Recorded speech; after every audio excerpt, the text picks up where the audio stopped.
worse. And I have no doubt. Oh, and make sure everybody else sends some prayers out for Danabo. He's caught the COVID. He is finding out right now what CTV was going through that night on the Rumble. And let's just say that he is very, very empathetic right now. Okay. That all being said, big shout out to Danabo again, because I just really love that guy. He's just great. I feel like we've got a good cast of characters here tonight. I know there's a couple of them for sure that can go high energy if they need to, but we're going to try to let the rest of the room play together, because the idea here, folks, is to get to the Hippy Dippy main show, right? That's why we're all here. This gives you a chance to exercise your mental, physical, and linguistic chops when it comes to memery, right? This is why it's important not to take anything that happens on the panel serious. This is why it's important to understand that what the energy in the room is. It's important to understand how you are playing off of the other people in the room to help create a much bigger show that ultimately ends up bringing more people to the Twitch platform so that all of our audiences can continue to increase. That's why we're here, and this is why we're doing this. This is why, not taking anything serious here. And if you had issues with somebody after the fact, you take that to private DMs and you talk about it, right? Because we're about community and we're trying to help create this content. That all said, I'm happy to have everybody here tonight, including Joe, who... Wow, dude, what happened to your lights, bro? I'm trying to figure that out right now. Okay.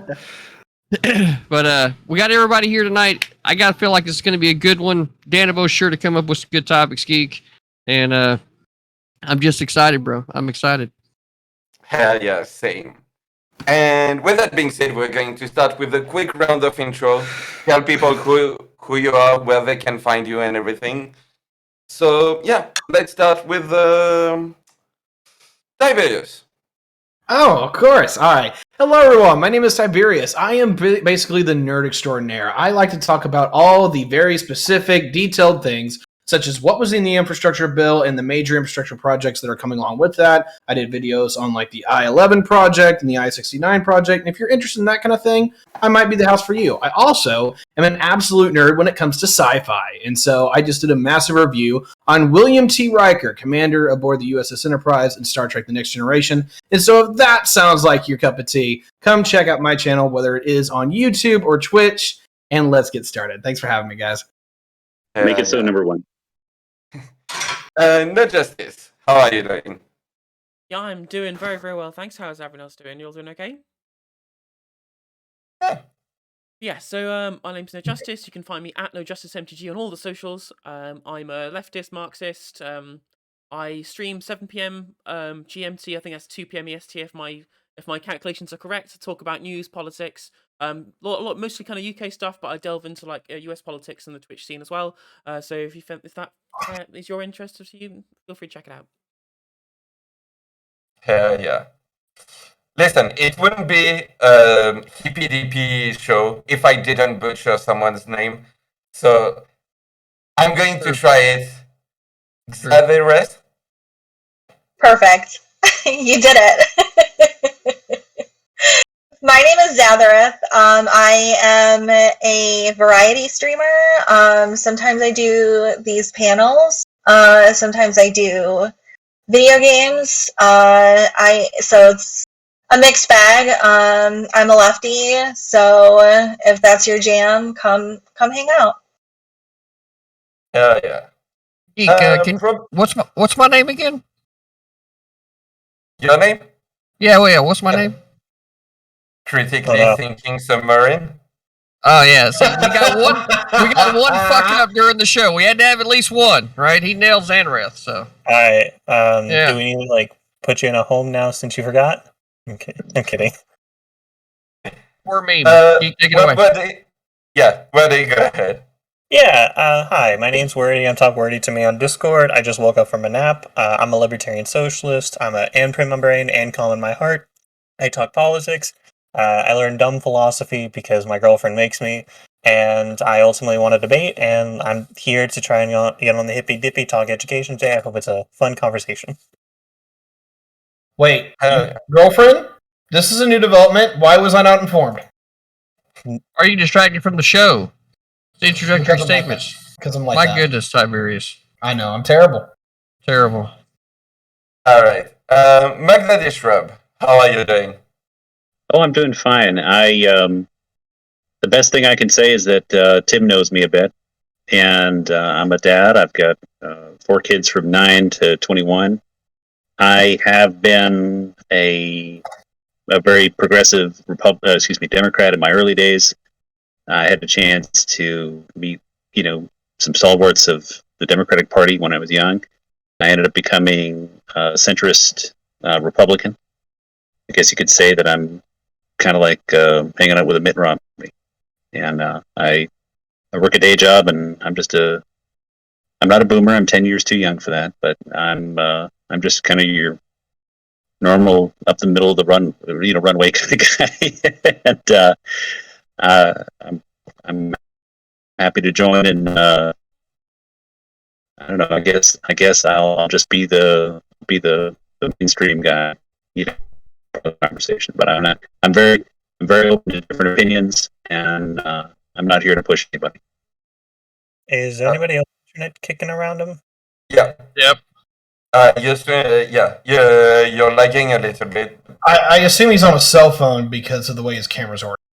Yeah. Yeah, the cell phone with 8 Discord calls. Yeah, I've got an S21. Yeah.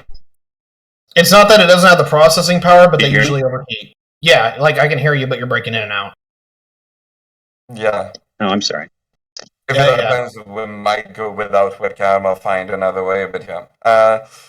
Somebody else to fill in, I might be able to find somebody. We'll see if it comes to that. Joe, Yeah. how are you doing? Yeah, I'm doing all right. Can you hear me okay? Yeah, Good. perfect. Yeah, I pulled my volume down a little bit, so it's a bit less loud. But yeah, I'm Joe Lewis. Don't follow me. Follow these other people. Yeah, that's all I got. Follow these people. I'm just here to fight. So, but I'm glad to be here either way. Yeah, thank you for joining us. And last but not least, probably Tim. Sorry. Yeah, Yes. probably Tim. Probably Tim. You can find me on twitch.tv/bluepolitics. We're proudly ranked by Twitch stats as the 69th largest or whatever. I don't know what it is, but we're ranked 69th for political Twitch stream. Also find us on discord.gg/bluepolitics. It's one of the largest political servers, 30,000 something members. Our Twitch channel, it's co-hosted by myself and Truly False. We're 2 U.S. military veterans. I'm a moderate Republican. He's a moderate Democrat. Kind of, yeah, a little bit of both sides, but mostly moderates. All right. And the true. Can you guys hear me better now? I was able to connect to my Wi-Fi. Yeah. A little It bit. works now. Okay. And Bye, GP. the true last but not least, CTV. I am critically thinking veteran, the people's champion, right here in Twitch politics, the #1 conservative on the platform, and in fact, the conservative main boss anywhere. That said, I'm happy to have everybody here tonight. We're going to have a great conversation. You can find me at twitch.tv/critically thinking veteran. And I usually talk about, more of my life stuff. Whenever people come over to my stream, sometimes they expect to, get the debate bro, get the guy they see on the panels, but that's not who they find at all. Who they find is the guy making his way through fucking life with me, my wife, my 5 fucking dogs, my cat, my pickup truck, and the 2019 Ford Mustang GT Premium convertible that is on its way down right now as we speak from Ohio. Right? I fucking love the fact that we're jumping from the EcoBoost at 310 horsepower to the GT with 460, and it's going to earn the name Wolfstang. You'll be able to see more content around that on my YouTube, because as we get GoPro cameras, we're going to be mounted to it and making our way through the mountains of North Carolina at speeds that would frankly make any woman in the passenger seat excited. And my wife laughed, so winner there. Who doesn't like a nice breathy V8? So that's me. That's what I do, and And I love doing these panel shows, and I love the impact that I've been having here in the Twitch politics community, making the space a lot less toxic than what it was when I first got here. And I'll still be doing the exact same thing that I've been doing here this last year. And I love how the space is starting to grow, not just horizontally, but vertically, right? And it's great for everybody involved. Quick point of order. You're trying to make this place less toxic? I'm just kidding on you, bud. But real quick, did I forget anyone? I don't think I did, but just want to make sure. Okay, no one is raising their hand. Perfect. Well, all right, let's go over the rules. Not a problem. You can't see Casper, so. Yeah. Let's go over the rule real quick. Sorry. There is no rules. There is no rules. There is no rules. Just go. I just blamed. Yeah, so you're familiar with the Hippy, so I'm going to try to make it short. Nothing TOS, obviously. Please respect everyone's pronouns or everyone's gender. And we're gonna have one fun topic, one serious topic in the middle, and one fun topic to end. So to have like some kind of palate cleanser. And yeah, it's going to go opening statement, period where you can engage, and closing statement. During opening and closing, you cannot interrupt other people. And the last time that you can talk about a topic is during the opening for the other one. If you have to jump and you see that you can't, basically, that people are talking too much and everything, raise your hand and I will basically like mark you down and try to give you the mic as soon as possible. It might not always be like straight up, but like, yeah. We have to keep the conversation going, basically. So yeah, I will give it to you as soon as possible. Try to keep this as a last resort. And with that being said, don't forget to have fun. All right, let's jump into the first topic, which is basically like, long story short, red pill versus blue pill. So let's say that you have a machine let's say that you could go in the Matrix, basically. You can go in this place, you don't know that you went there, like you have no memories of before when you were not connected. You live there, all of your experience, or like most of your experience will be happy. And yeah, you don't know, like for you, it's real. Like it tastes real, it feels real and everything. Would you do it? Would you take the blue pill or the red pill? And we're going to start by Joe. I don't know the meme. I just want to live. So whatever conditions make sure that I'm chilling, then I'm with that. I'm very I don't know what the word is. I guess it's. Have you not seen The Matrix? I've seen The Matrix, but I don't remember which pill is which. Okay, well, that's fine. That's fine. So the blue pill keeps you, in Wonderland, and the red pill exposes the truth. Oh yeah, then blue. Then no cap. Mm. All right. No justice. Blue pill every time, 100%. Ignorance is bliss. I to make to analogize to the real world. A lot of the times I'm very jealous of politically disengaged people, as it must be a much less stressful life to have to live when there's not the constant worries of what's going on in the current event sphere, and they just coast through life and just like, I'm just gonna have my job and do my stuff and move on from there. Whereas having to be constantly involved in politics does take its toll on your mental health sometimes. So blue pill every time. All right, Tiberius. Yeah, I'm going to pull on your heartstrings all for a second. I'm going to definitely take the red pill because we need to be here. And just to give you guys like a shout out, in case I just break the fuck down, I had to say goodbye to grandma today. So it's one of those deals to where, like, look, guys, I get it. Life is hard. I don't blame anyone who wants to, get to the point where they feel like they have to check out or they want to. But you have to have a desire and a will to be a part of this world, and I feel like I have that, and I want to try to make the world a better place, even though it's painful and it hurts and it brings you to tears. Is that the world doesn't get better if you don't step up, and I'm tired of sitting around. So thank you for having me. All right, Waddy. Well, if we're talking about the Matrix, we have to remember like the red blue pill thing is actually a meme. in reality, like whether you're out in the real world or in the Matrix, you're still like part of the whole system of the Matrix. Like it does the whole thing. But if like in terms of like knowledge or like going into like bliss, I'm sorry. Like as much as we like to like speculate about going back and just like being purely blissfully ignorant, we understand we don't want to be there again. Like we learn this information and there is extreme value. I have learned so many things and it sucks to learn them sometimes, but these things are so interesting and so important to learn more than anything. So yeah, I don't think anybody here would actually want to go back. All right. I don't know. Xathereth. Zap is fine. Perfect. It's Thank you. people usually just call me Zap, so it's totally cool. I think that I would pick. I would be blue pilled. I feel like a lot of people try to seek knowledge, but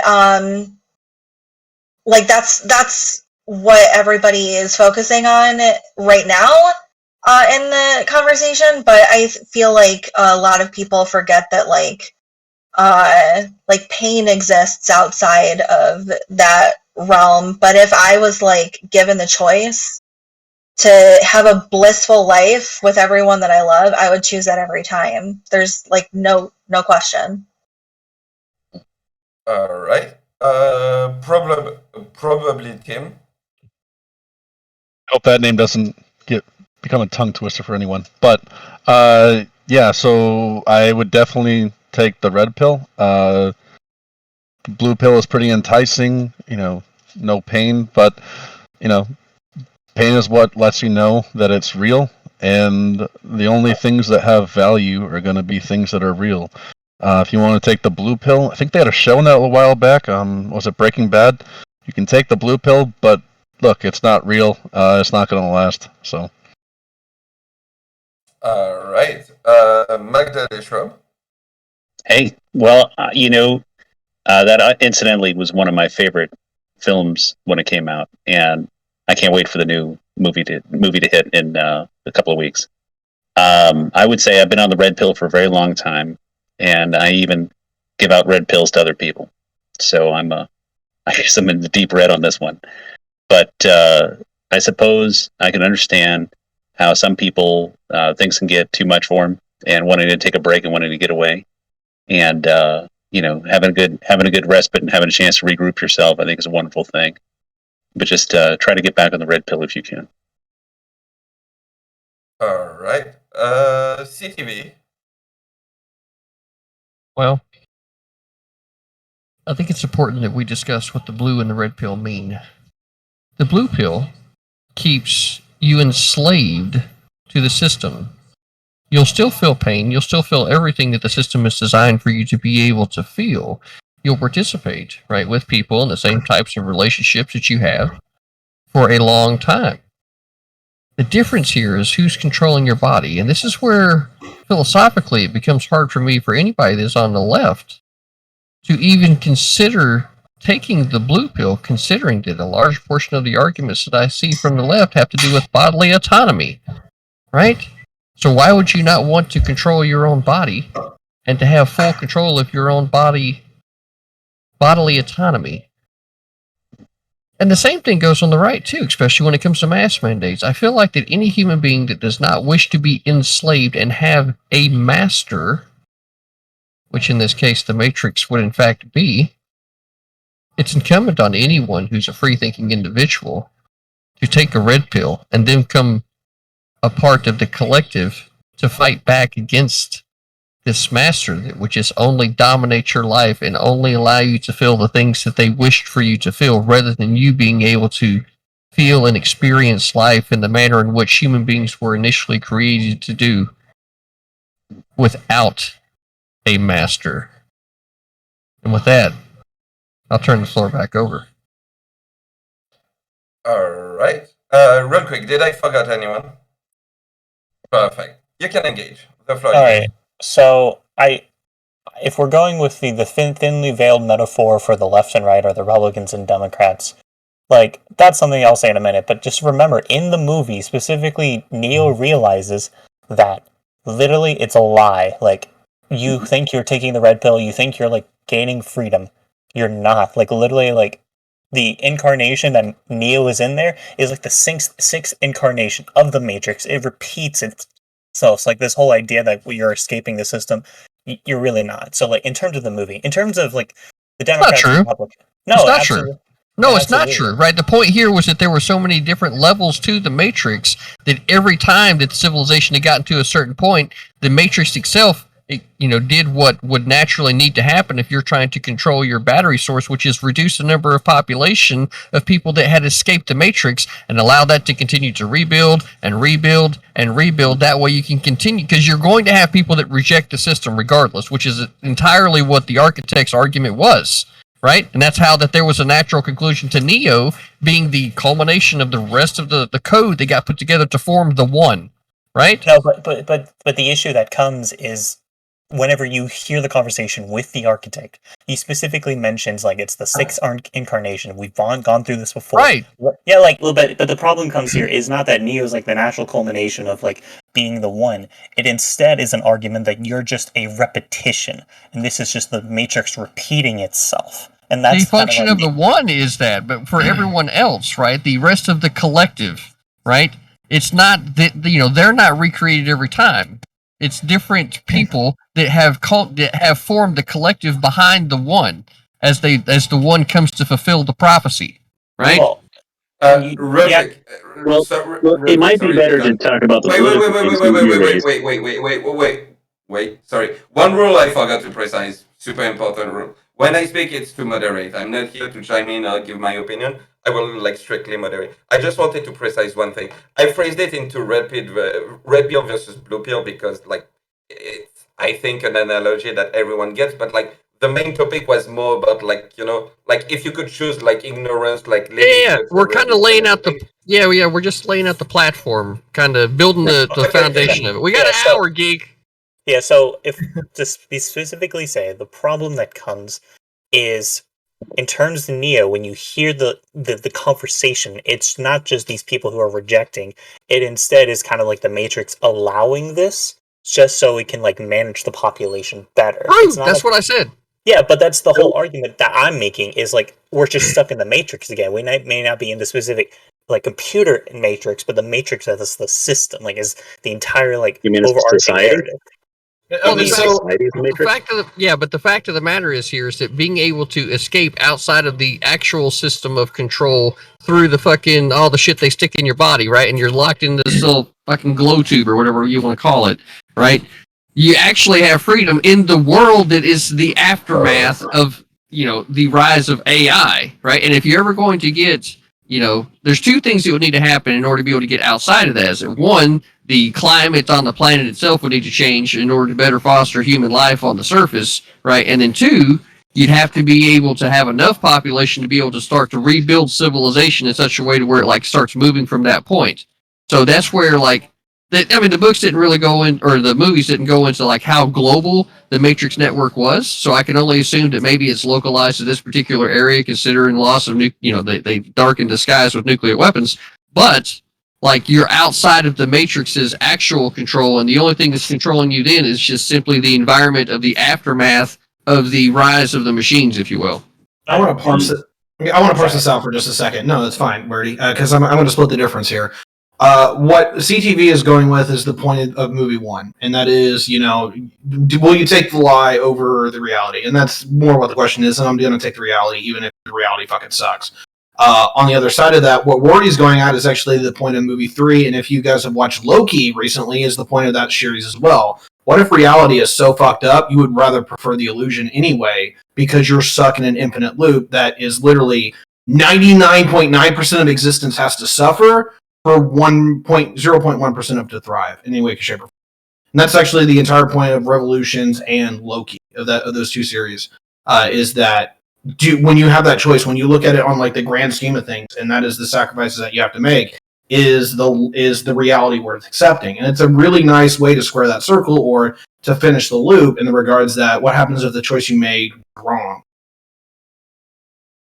Well, I found what CTV mentioned about mask mandates to be, very salient. Is mask mandates the government trying to put you into the matrix, trying to shove a blue pill on you? Okay. And I mean, personally, I'm conflicted on this because I both agree that people should have freedom to choose whether they want to have a mask or not. However, as someone who works in the medical industry, I just, I sometimes have disagreements with my Republican brethren because I think anyone who's informed would say, yes, absolutely, I should get vaccinated, I should have the mask, I should prevent myself from getting sick, even though the odds are low, we're talking like 0.3%, and you could roll the dice all afternoon and not hit that. It makes a difference. And, if we were working in a town that had Ebola, would you drink the water? I think I'd be bringing bottled water. I just would. And so I think it was a neat crossover there. And I love politics. I think that was an interesting topic for discussion.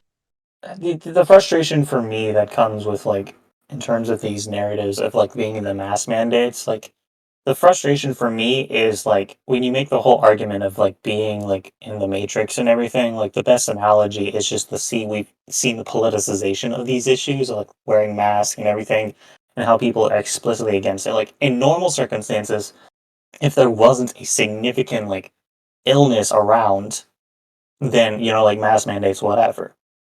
But because of how infectious and how quickly COVID spreads, that represents a big issue. And if a significant portion of your population is just refusing, and it's just okay, well, what do we do? Do we just let people die, or do we say, hey, you need to wear a mask? And that's the kind of the question that has to play into there.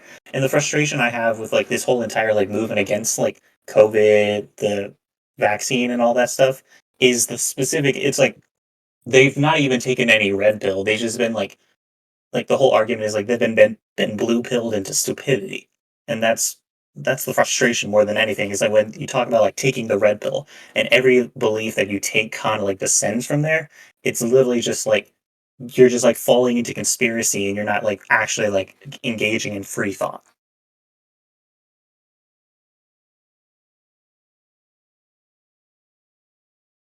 Apparently, no one wants to speak. Okay, I can do this, but the problem is I hate both sides of this coin. I really do. Yeah, I'm just wondering if everybody thinks I'm supposed to carry this motherfucker. I mean, no, okay, I'll fucking do this. I hate both sides of this argument because I think this shows people's fucking hubris and it drives me insane. I'll pick on the left first because they're on the other side, and then I'll bring this full circle. The left has it in the regard that they consider the term woke, right? And it started by the left. And the reason why they took that term is that it was akin to enlightenment, is that they had awoken to a realization that was greater than themselves. The right largely is more of a religious tone, and they refer to themselves more as the workers and the children of God, if you will. And that they believe that they're right because they had the divine mandate or what have you. Guys, you're not right. I'm on the right. Okay, I'm on the right side, but it's not because I think that the right has everything correct or that they do everything in the better way. It's that I picked a side. They have flaws. They have realizations that don't go full circle for me. And so I hate these conversations because everyone thinks that they always got the right thing. I'm flawed. I have mistakes. I do the wrong things from time to time. You know what? I goof up from time to time. My team is going to do the same thing. All right, so if you take a blue pill, raise your hand. I believe Joe said he'd take a blue pill, right? Zan, Justice. Okay, so you three individuals would love to take a blue pill and remain ignorant. Wordy, you're on the blue pill. You're on the red pill team. I'm on the red pill, not the Republican team. Okay. Yeah, I'm just blue red pill is what we're talking about. Follow the conversation. That way, I ain't got to throw you another steel cage. You know what I'm saying? Now, so we got Joe, Justice, and Zan, right, with the blue pills. I can empathize with your position, but the fact of the matter is that if you choose the blue pill, that means you are definitely okay with having a master of your life. That right there is the fact of the matter. That's what the Matrix serves in this analogy, is a master over your life. They allow you only to... I mean, I've been given the choice, right? You get given the choice of the red pill or the blue pill, and at that point I have consented with which to do so. If the And at that point, if I've yeah. consented on the full knowledge that the existence I will have will be ignorant but blissful, then that's my choice to make. It's not like I'm being given. It's not like I'm not going into it not knowing what it's going to be. I mean, in the same way that there are plenty of things that you are going to enter into willingly, despite the fact that you know that someone else can have complete control over it. For example, going into a workplace and selling your labor in that regard, you understand that the person at the top of that hierarchy is going to have complete control over what you can and can't do in that situation. It's the same kind of deal. But this is the difference here, right? Before you get the choice to be able to take the red or the blue pill, you've been in the blue pill world this whole time, right? And then you start to understand that there is a choice to be made. Do you want to have a master over your life or not? And that right there is how you empathize completely with the moment in which you choose the red or blue pill, is that you have to know that you've been locked in this system this whole time. And if you have no problem with you having a master over your life without you knowing who the master is, what it is, everything that they're doing, how much control they actually have over you, by all means, take the blue pill. But if there's a inkling, right, of a part of you that says, you know what, I don't like somebody, I want to be the master of my own destiny, right? Then that's where the red pill comes in. And you know what? If you choose the blue pill, now see, this is where we have the luxury of being able to see this from the outside perspective looking in, because we're analyzing the situation, right? So now that you understand both sides of it, I feel like if you still choose to take the blue pill, then you are definitely okay with having a master over you in all facets of your life. And there's an argument to be made about having like a submissive personality, which is completely great, actually. At least you know where you are. You know what I mean? See, I got a question for you. Okay. So, can I do this? Yeah. Go for it. Yeah, I mean, okay, it's yeah, over. no, I'm I got a just question trying for to you. fill in space, make words, make people you're smile. Good. No, you're good, dude. So I want to meta ethics this a little bit with you, because while I usually agree that like a person needs to have like the individual confidence to go out in the world and make the changes, because if you're not going to do that, you might as well be dead in some regards. But anyway, where I'm going to go with this is there not, in a basic reality, we always have a master to serve. You got your work, you got your boss at work, you got the desires and needs of others, a spouse, children, all of that. You always are, at least to some degree, at the service of somebody else. Would you agree with this at all? No, I would agree that there are things that you're doing for other people. How they are viewed have specifically to do with how you walk through life and how you approach the situations, right? Because there are a lot of things that I'm responsible for that I have to take care of because I've made choices to take care of those things. And that right there is inherently the difference, right? So like Tiberius, I have chosen to have you as a friend, right? That's why I call you from time to time. That's why I send you text messages, hey, how you doing, right? I've taken on that responsibility. Is me doing that somehow making me a slave to you? Well, no, right? It shows empathy. It shows, a responsibility that I've taken on of fostering that friendship. And that is inherently where I would point out the difference. Oh, yeah. I don't... Absolutely. I don't like the way that most people are phrasing like the master relationships here, because it's been broadened from Sierra T was talking about like a slave master relationship. People are broadening that out to like, oh, you have a boss. That's not, even the boss is not a master relationship, right? It's a mutually beneficial. 1 second, man. It's a mutually beneficial exchange, right? Well, that's true. So if I go ahead and I have a Pokemon card and you want the Pokemon card and I sell it to you, okay, that's a mutually beneficial exchange. If you have a workshop and you need some help, and you know what, you value my labor more than I value. I value the money you offer me more than my labor, and vice versa. Then that's not a master relationship. That's just a mutually beneficial exchange. Wait. Hold up. Zach, go ahead. That's not the same thing. If you're working for someone, do you get to make the rules, or does your boss get to make the rules? You have to follow those rules. Yeah, they get to make the rules there, but I mean, if you guys want to constrain this to where there's only one option, sure, for a hypothetical, you can do that. But I'm talking about reality here. You don't have one choice of where to work. If your boss makes a rule that you don't like, you can say, okay, well, I'm going to look elsewhere for another job and I'm going to leave here. Right, but that's still the disparity in the relationship. Like if if I'm submissive in a relationship and I don't like that relationship, I can leave and get another relationship like that. You know what I'm saying? Sure. There's still a disparity there. I don't think the disparity really matters because it goes both ways, right? There are workers who have, certain things they want, and if the boss doesn't budge, this is something that happens all the time. And this goes back to like Henry Ford talked about, like everyone talks about, what was it? It was $5 a day. Back when that meant a lot. $5 a day. Why did they do that? Because there was a lot of turnover, and people were like, "Yeah, I'm going to leave for this other job," right? And so to prevent people from leaving, because it is a mutually, like, there's two sides going on here. It's not just one way. He raised wages, right? This is something that goes both ways. If you say like, "Hey, dude, this is a bullshit rule. You know what? If you keep doing this, I'm going to leave," then okay. If you leaving is that much of an imposition, then your boss will actually, make some changes. But in the situation that you're laying out, the fact of the matter is that even when, like, say, the government would be the rule breaker, if you will, right, or to set a different guideline. Example would be you're working for an employer and there's a federal law that says that they can't do a thing, but yet they're going to force you to sign paperwork to say that you will do a thing, right? That's where specifically the disparaging thing comes in, is when even the corporation itself won't listen to the government and still want to force their rule onto you, and you have no recourse. So I'm going to hop on that specifically. So here's the issue you're having, Tim, is you're looking very much at just a single part, and you're not like taking the context, right? Every human has to work to survive, basically. Like, majority of people have to work to survive.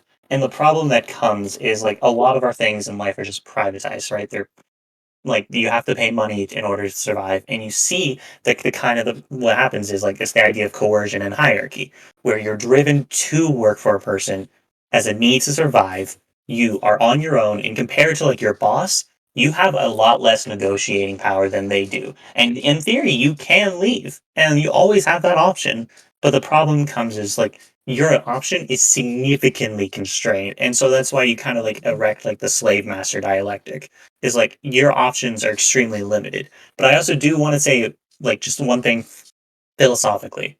The reality is, in terms of like, if we're using like the system in terms of like coercion and hierarchy, you can't ever really escape it, right? There's always another thing in it, and that's the thing about the movies, is they acknowledge, like, you can say you're taking up freedom, you can say you're taking the red pill, but in reality is you're just opening your expanses to the even wider system of control.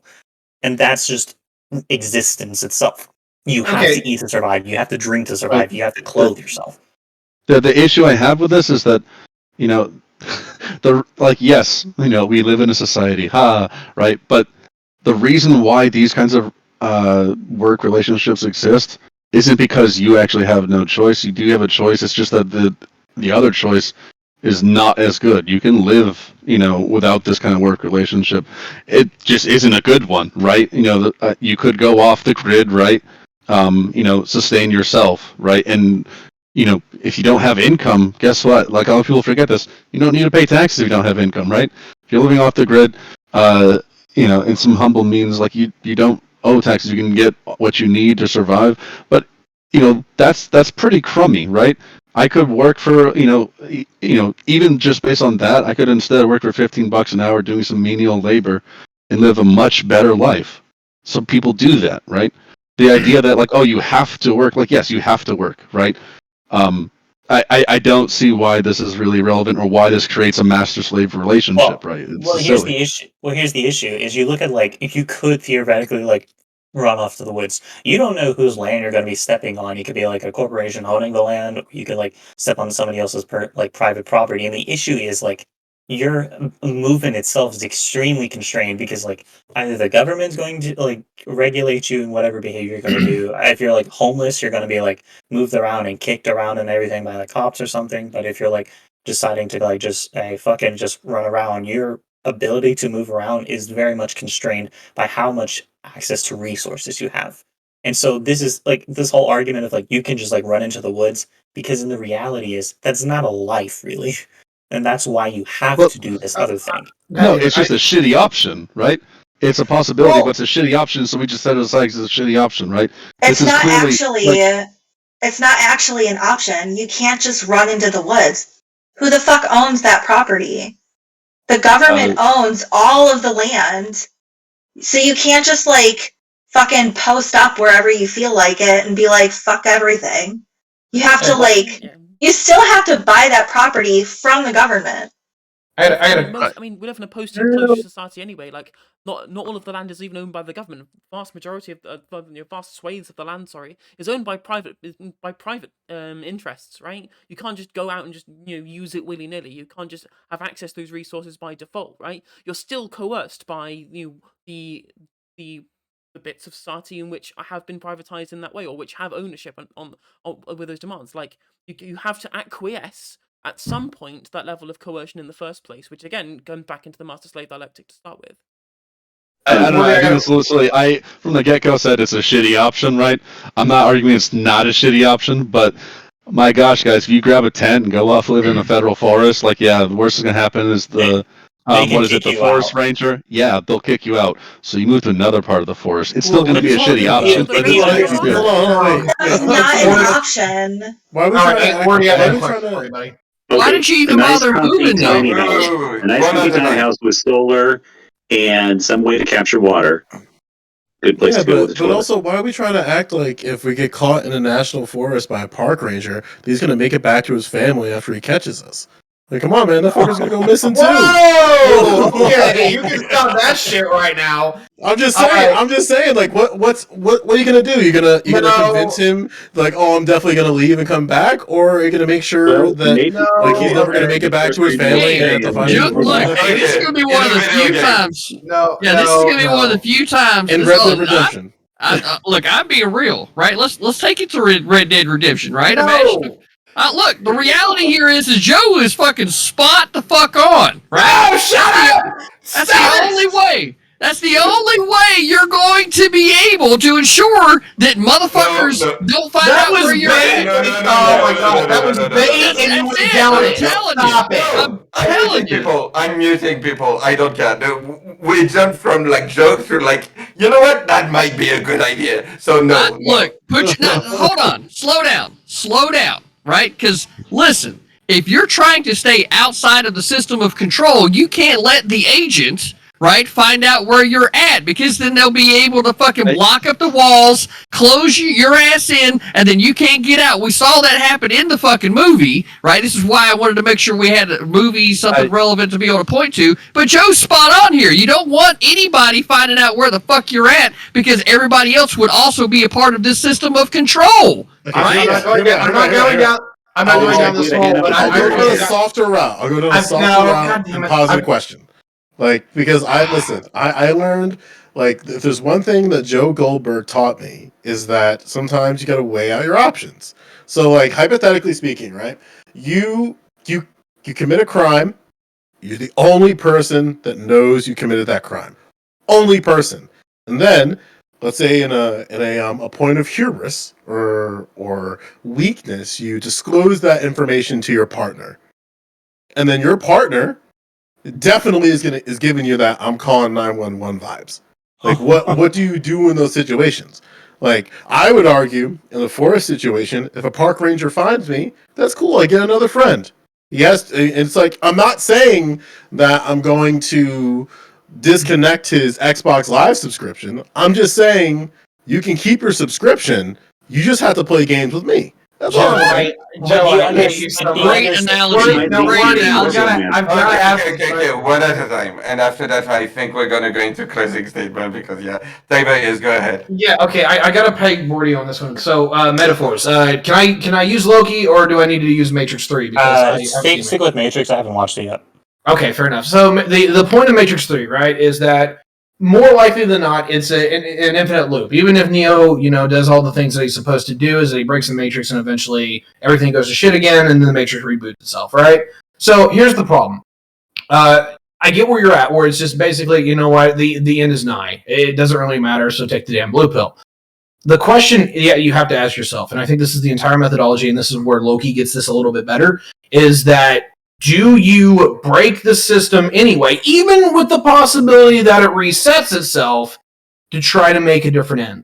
And that is the entire purpose of movie 3. Yeah. So like, I said take the red pill. Remember? So like, Right. I think you should still take it anyways because you can understand the broader system and understand the issues within it, right? And then from there is like, even if you may like recreate the system, like you have like revolutions of the past, you have different systems come up and take their place, and you ultimately end up kind of a similar situation.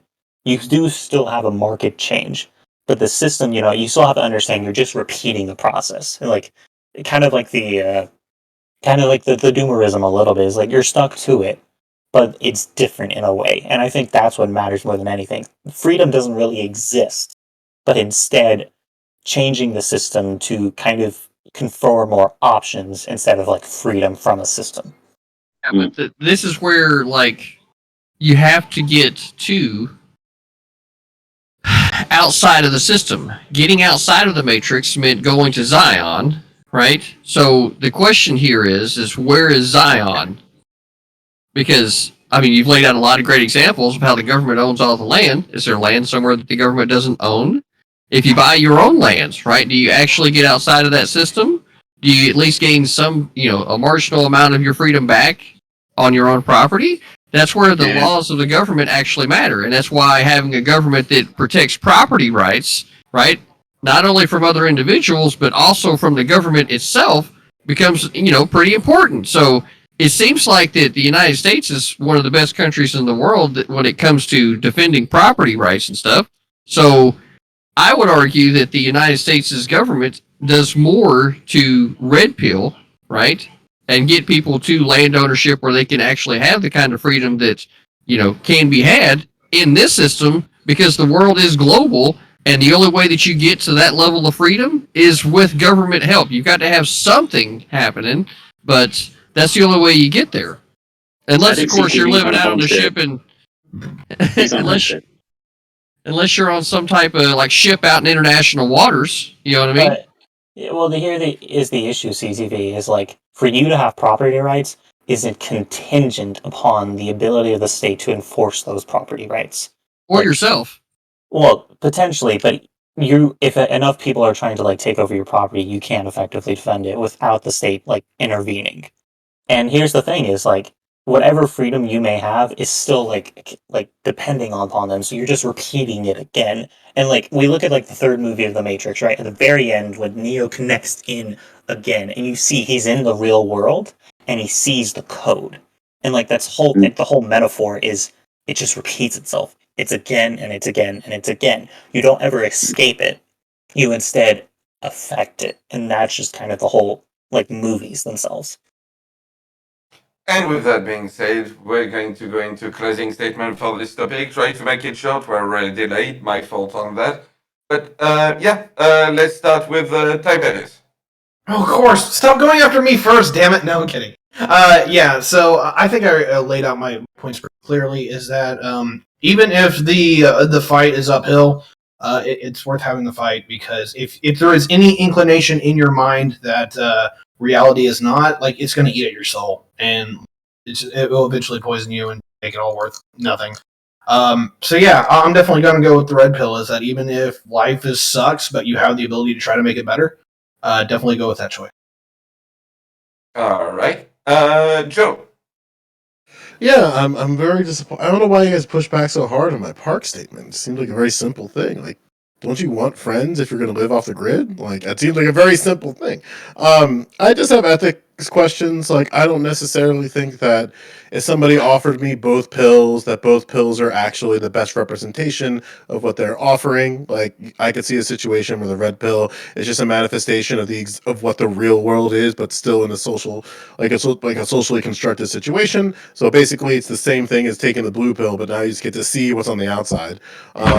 And then the change that you're affecting is just really the change that you're allowed to be affecting. So I kind of have some like ethics questions there. I was trying to see where I could fit that question in, but it didn't make it.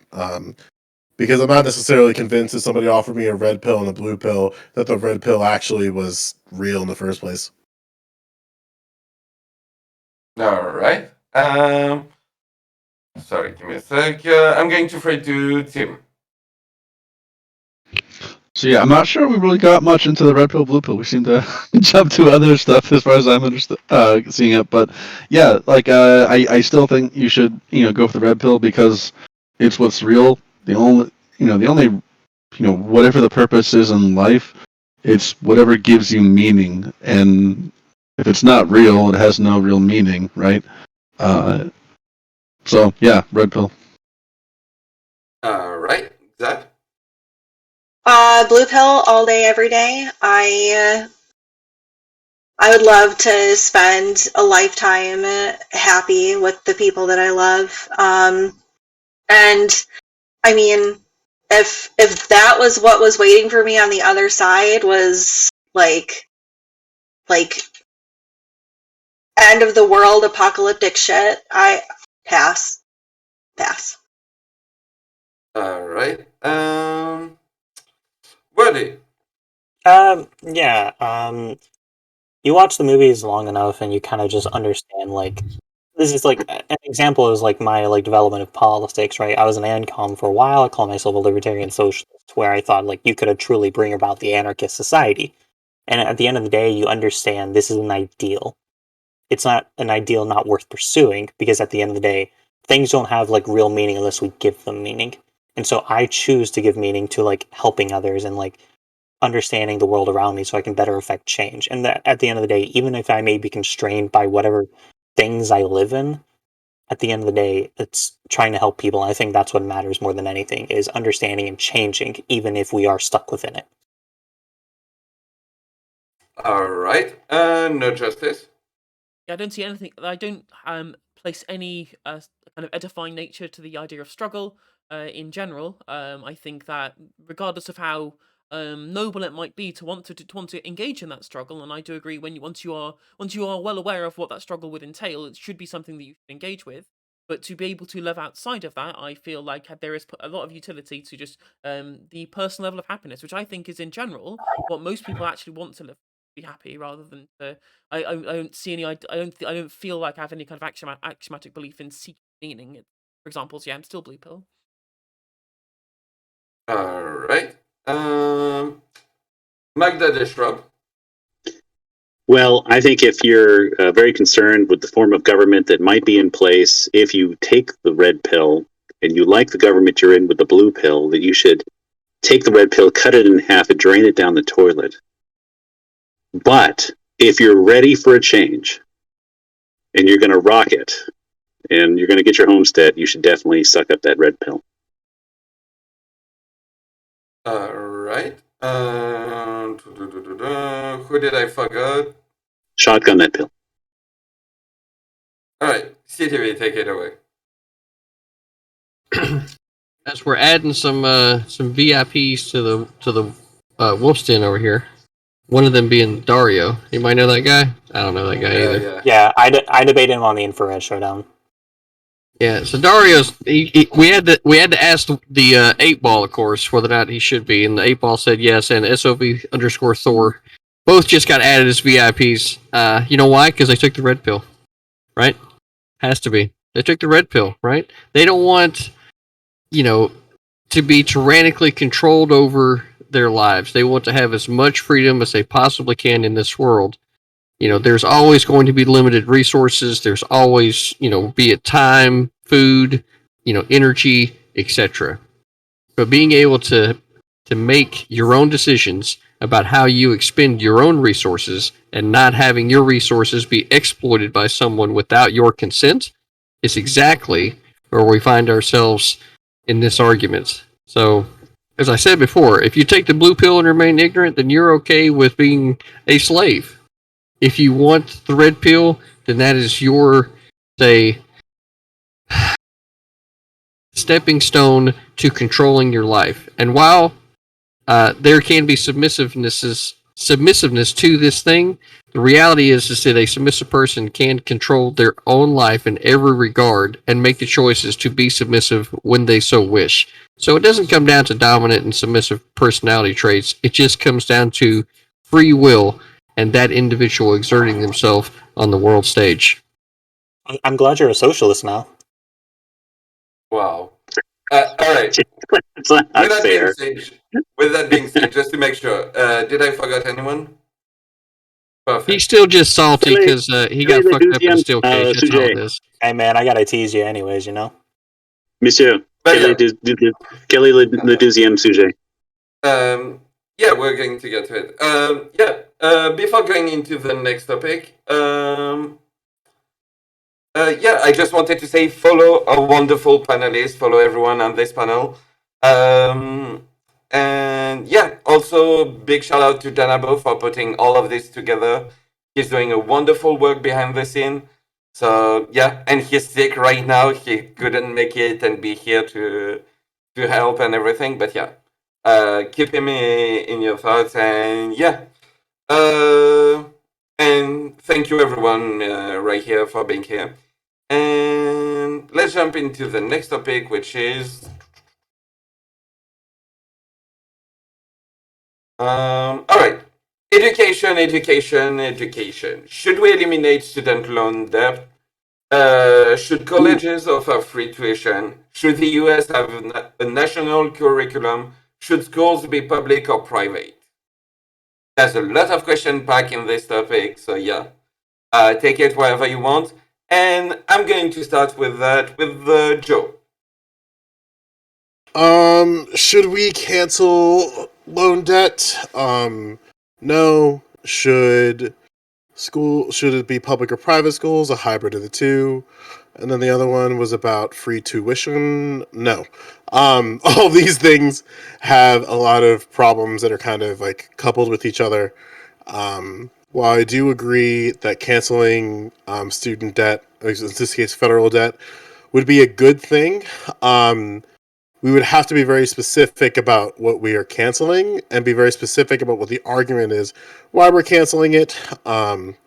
As far as tuition is concerned, you can't just cancel tuition in a vacuum because tuition is responsible for instruction, academic support, institutional support, the literal grounds of the institution, student aid, student services, and research and public service. So if we're trying to make one aspect of the college process free, then something else would have to supplement in that now thing, like that the cost is still going to exist.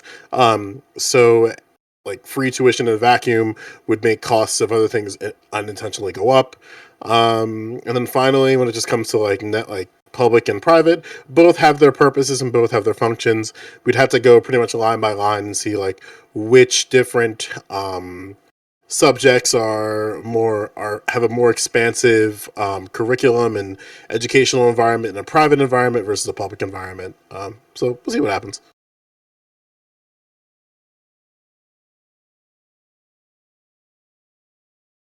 That's all I got. And I'm muted. I'm going to throw to the justice. Okay, so lots to talk about on this issue. So first of all, with regard to should we abolish the student loan debt? Now, I don't think so. What I do think would be a good mediation in this particular instance, because obviously it's spiraled out of control. It's creating a lot of issues with regards to the state of new students post graduation in the US at this time. I think a fair thing to do is we cancel any student debt above, which is interest. So take away anything that has been paid as interest, so that if you've paid off your original loan amount taken, then you can cancel your student loan debt. I think that's an easier way of being able to mediate between the two, because then you're not essentially you're not printing extra money, which is what that would be if you cancelled it, because then you essentially put money into the system which didn't exist before, right? So that is, that would cause inflation if you did. So that's why I think we would be able to find a mediation between the two extremes in that particular issue. With regards to should there be a national curriculum, I think that's probably left up to the states in regards to the US, because states' rights, etc. Pretty easy with regards to that. Public and private schools. I would abolish private schools instantaneously. It creates an educational apartheid where people are divided by their own parents' ability to pay rather than their own aptitude. It creates a brain drain on the educational professionals who would otherwise get. I don't know about the US, for example, but in the UK certainly there is a huge amount of difference in the level to which the best teachers can get paid if they go into the private sector rather than the public sector in the schools, and this creates a huge difference not only in the level of education that can be attained at private schools, but also creates a it creates two disparate learning environments in which you separate the students into two groups based upon their parents' income, essentially, which creates new groupthink. It creates it doesn't get children who are going through the education system the ability to engage with people outside of a different socioeconomic class. That's my argument for abolishing private schools. And the last one was, should there be free tuition? Now, there are countries, let's say if we look at Germany, look at Finland, look at Denmark, where tuition for university is free. It is entirely state paid for by the state, because again, what is education for? Education is for making sure not only do you have a productive population with regards to the economic system, but also having a knowledgeable population, so with regards to a generally more educated populace being a better one, for example. I mean, maybe there are some countries that do better, for example, with, I don't know, people adhering to certain medical guidelines. For example, I don't know, like taking vaccines or wearing masks, which is, I would say is somewhat indicative of a more educated and more critically thinking population, right? Now, does that mean that we should just use the state's money to pay for people's university education?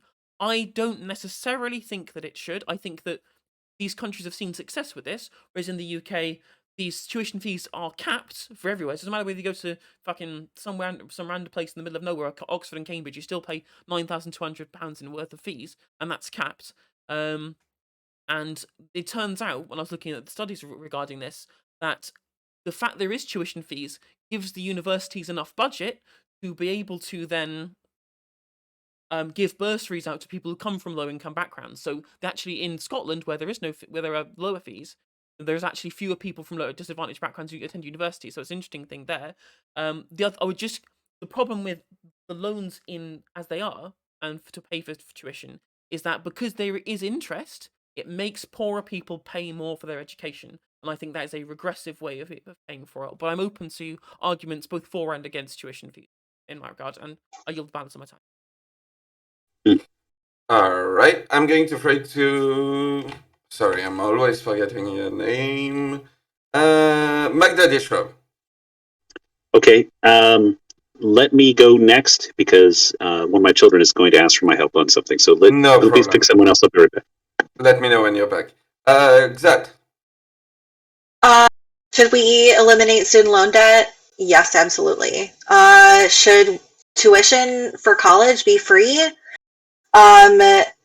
2 community colleges near me already have free tuition for everyone in our districts. So yes, and it is possible.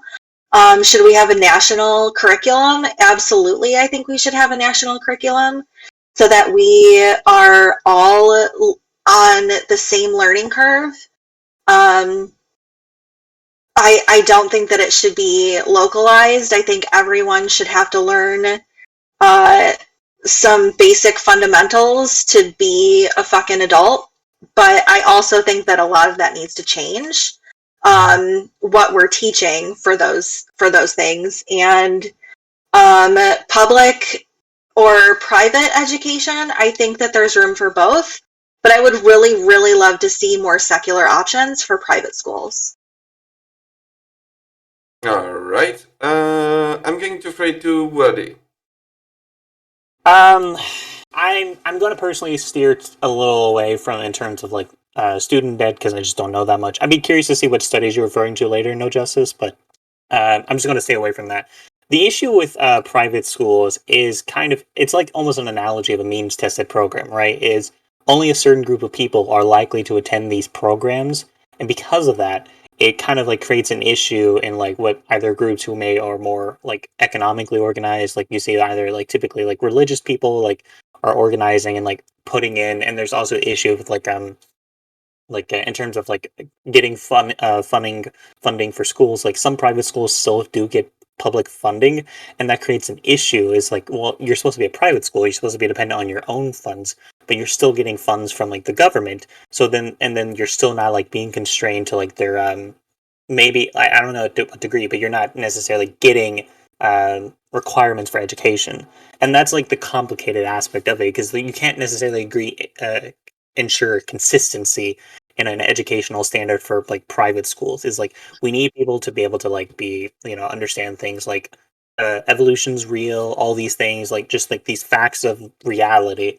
And if we don't like make sure our populace is educated on these things, it creates a lot of issues further down the line. And we generally want to run the public route. There are issues publicly, but it's better than like the private, I would say. All right. Tim, did you go? I've not. So like, yeah, just first thing before I go, I just wanted a quick correction on something Wordy said. Any private school, whether it's K through 12 or college, if they receive federal or state funding, they have to meet federal or state standards. So the idea of like a private school teaching creationism, right, and not teaching evolution, that kind of school can't get public dollars. I actually have a family that went to a one-year program like that, and it was entirely private funded. There was no government funding for that. So my thoughts on these, I'm a little surprised, but I'm at least reasonably different, but I'm with Joe Lewis on every one of these. I don't think we should have student debt forgiveness. I looked at the figures before this, and it just boggles my mind that people even like talk about this seriously. If you look at the figures I saw, it's not upon graduation, but for people with a bachelor's degree only, so no further studies, the difference in earnings versus those who have a high school diploma only is $26,000 a year on average, and the average indebtedness at graduation is $29,000, right?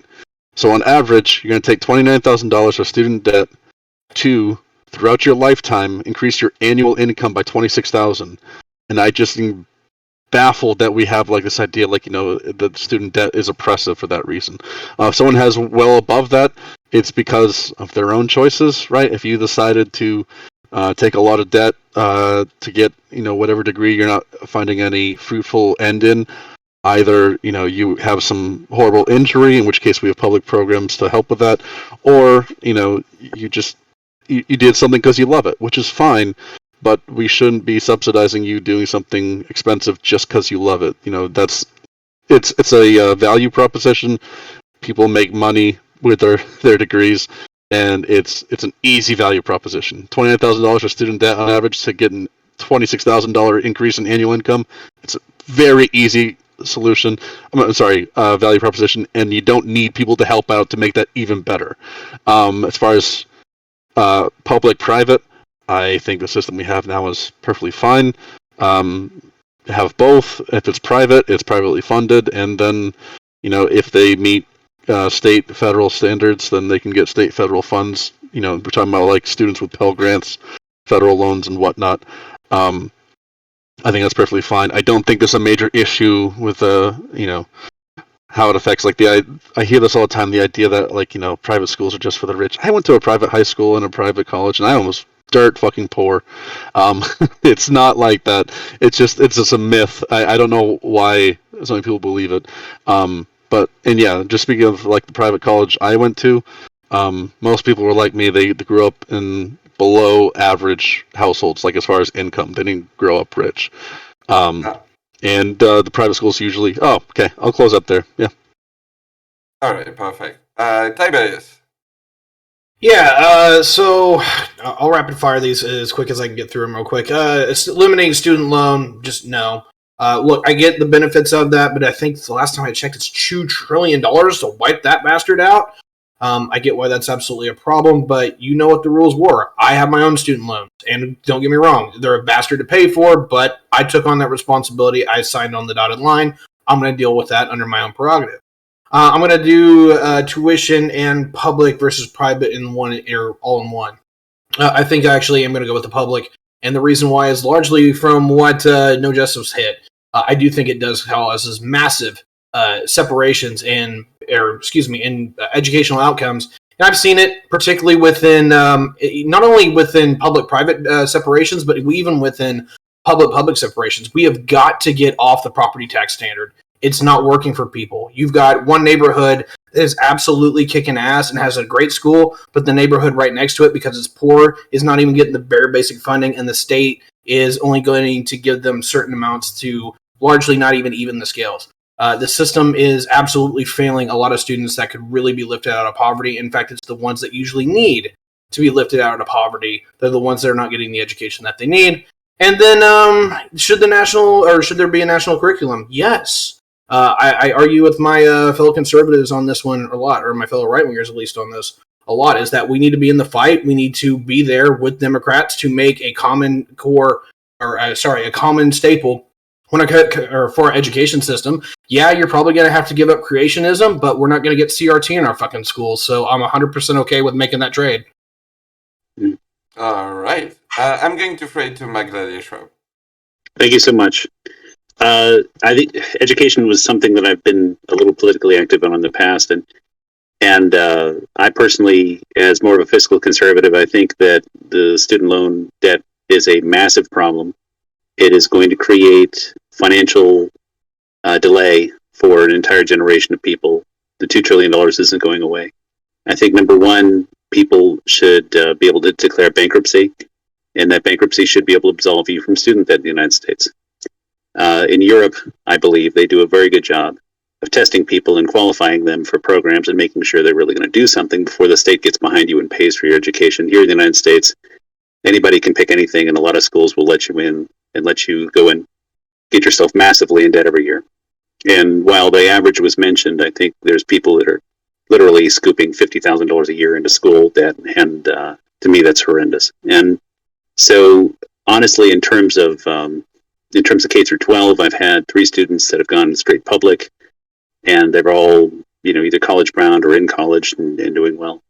One of them, oddly enough, my oldest is 21. He's going to college, to a private school where he was able to get tuition scholarships. So he saved him $190,000 in tuition for going academic scholarship.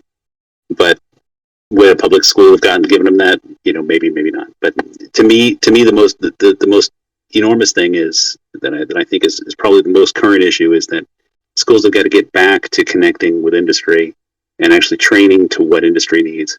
The top 10% of schools in the United States, they're connected in industry. They provide training in their education. They have no problem setting people for co-ops and internships. There's a whole lot of schools in the bottom half that don't do any of that. They're doing the same old tired stuff from 30 years ago, stuff that you can get from a public library even, and it's a total waste of money, and it's practically a scam in my opinion. And so if you're not graduating at least half of your students into the industries that they're studying, you should stop getting federal subsidies for your student loans. They should say, guess what?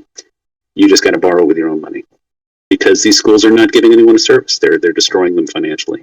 And while I do agree with Tim generally, unfortunately, there's a whole lot of students that go into school and they don't graduate. And so there's tons and tons of people nowadays. It's over a third of students in the United States that go into college and they don't graduate. And they end up with debt and they don't have the degree. So they didn't get the benefit of getting getting that higher income. All they ended up with is, tens of thousands of dollars that they have trouble turning around and paying. So in terms of standards, I think you should allow for local diversity of opinion. If somebody is in a Bible Belt state and they want to talk about creationism, and all of the families and all the teachers say, I want us to teach creationism in school, God bless them, just go ahead and let them do it. And just let them have the freedom. Let them have the freedom locally to do it. The kids are going to find out when they get one way or the other when they grow up. Let them have the freedom. It's a free country. And so God bless America and their freedoms. And I'll leave it with that. Is that it? Right. Real quick. Besides CTV, I think I got everyone? Okay, perfect. CTV, go ahead. I think that we're going to end up having a pretty in-depth conversation about this, but I want to lay out some facts to begin with. Unless everybody in this room is willing to look at your grandchildren and your great-grandchildren and all of the future people that would be a part of your life and tell them, I don't give 2 flyings of a fuck about you and the land that you will end up inheriting, because that's where I just happen to be at, and we want to be able to spend all this money now, and this has to do with any time that you're advocating for government spending, because think about it. How is it that you're going to justify picking up because like the first question, should we eliminate student loan debt? Well, it doesn't get eliminated. All it does is gets moved, right? The debt's still there. It gets moved over to the taxpayers. Well, those taxpayers are your future, right? Grandchildren, great-grandchildren, etc. Should colleges offer free tuition? Sure, why not? They could offer it. Maybe they got scholarship programs. Oh, well, that's where that comes in, so they kind of already do. But, then we get to, should the U.S. have a national curriculum, right? No, because then that pushes federal, guidelines and creates this whole bureaucracy that was never intended to be there as a part of our government, because education needs to be as localized as possible so that it gets down to what's important to the people and what they want their children to be taught, because parents, in fact, need to have the loudest voice when it comes to the education of their children. And should schools be public or private? Both. Hybrid. Either way, right? The fact of the matter is that what we're sitting here talking about is the level of control that the government has whenever it comes to wanting to do a thing, right? We are, $27 trillion in debt right now? There's no way that I could justify taking on a couple of trillion more when I already have this much. We've got to get this thing balanced out sometime, and politicians keep kicking the can down the road. So, it seems obvious to me that rather than arguing this thing from a, what's best for the children, right, type of mentality, the best thing to do is to argue or try to understand how the government can best facilitate this thing, and to include staying the fuck out of it and letting the communities solve this problem for themselves. And I'm going to be on the side of always making sure that the power is most vested with the parent of the child, and fuck any government that thinks that they have more right to their child than the parent. All right, and with that being said, the floor is yours. Can I pill you guys away from national curriculum in about 10 minutes? If you'll let me say this, the one thing that we could do in order to effectively use the government would be to say, like, put caps on the amount of money that universities, actually charge for their service. If you actually attack the problem instead of trying to just pour money into the system, you say, nope, you can only charge this much for this. Then you start to control, what the upper ends of capitalism could be, because if you just, provide a government subsidization from the start, you're setting the bare market minimum, and then they increase price from there. So you're saying like tuition caps is what you're advocating for? Yeah. So if an institution, but that would also that's where, like, you'd have to get more nuanced in the types of caps for the types of education that you're receiving, because obviously, training to be an auto mechanic, right? It's not like training to be a doctor. You know what I mean? They could just build another school, right? That already happens. Yeah. Like, that's why Rutgers is everywhere in my state. Like, so I don't necessarily agree with the idea of a tuition cap. It's just going to make it the institution just build another school, and then they'll just get more funds that way. But the reason why that we have to stop that. Like, that's why I said pull government subsidization out of it. If that's what if you want to go tuition cap way, I'm all for that. But you have to remove all government subsidization from education. What about the endowment? Hold on. But what are you going to do about the endowments? Like, for instance, Rutgers University gets $1.6 billion in endowments, and they can use that however they want based on how the institution or how, like, the family sees fit. Sometimes it's specialized in situations where they just build an entire building, but then that building is going to need funding. So how do you have tuition freezes without endowment freezes as well? Well, I'm not actually have no problem with endowments coming into the school, right? So, like, if an individual decides they want to put a certain amount of their money towards a particular program, could be the band, right? Maybe they see the band needs to do uniforms. They want to, throw some money in there in the hat to be able to do this thing, or to build a bigger band room, or whatever the case is. I've got no problem with private individuals getting involved in the schools and being a part of the community, right? I mean, that's the type of shit that I'd want to have happen, instead of everybody just looking to the government and say, who can we tax to be able to afford this? Wait, okay. Can I respond? Yeah. So here's the issue. we've already removed a significant portion of like subsidies and loans, or like to like public institutions. We've seen like a decline in that since like the 70s. The issue more than, as Joe was pointing out, is endowments, right? And the issue that comes with endowments is you get that money, but you don't necessarily get to determine how efficiently and effectively those get applied, right?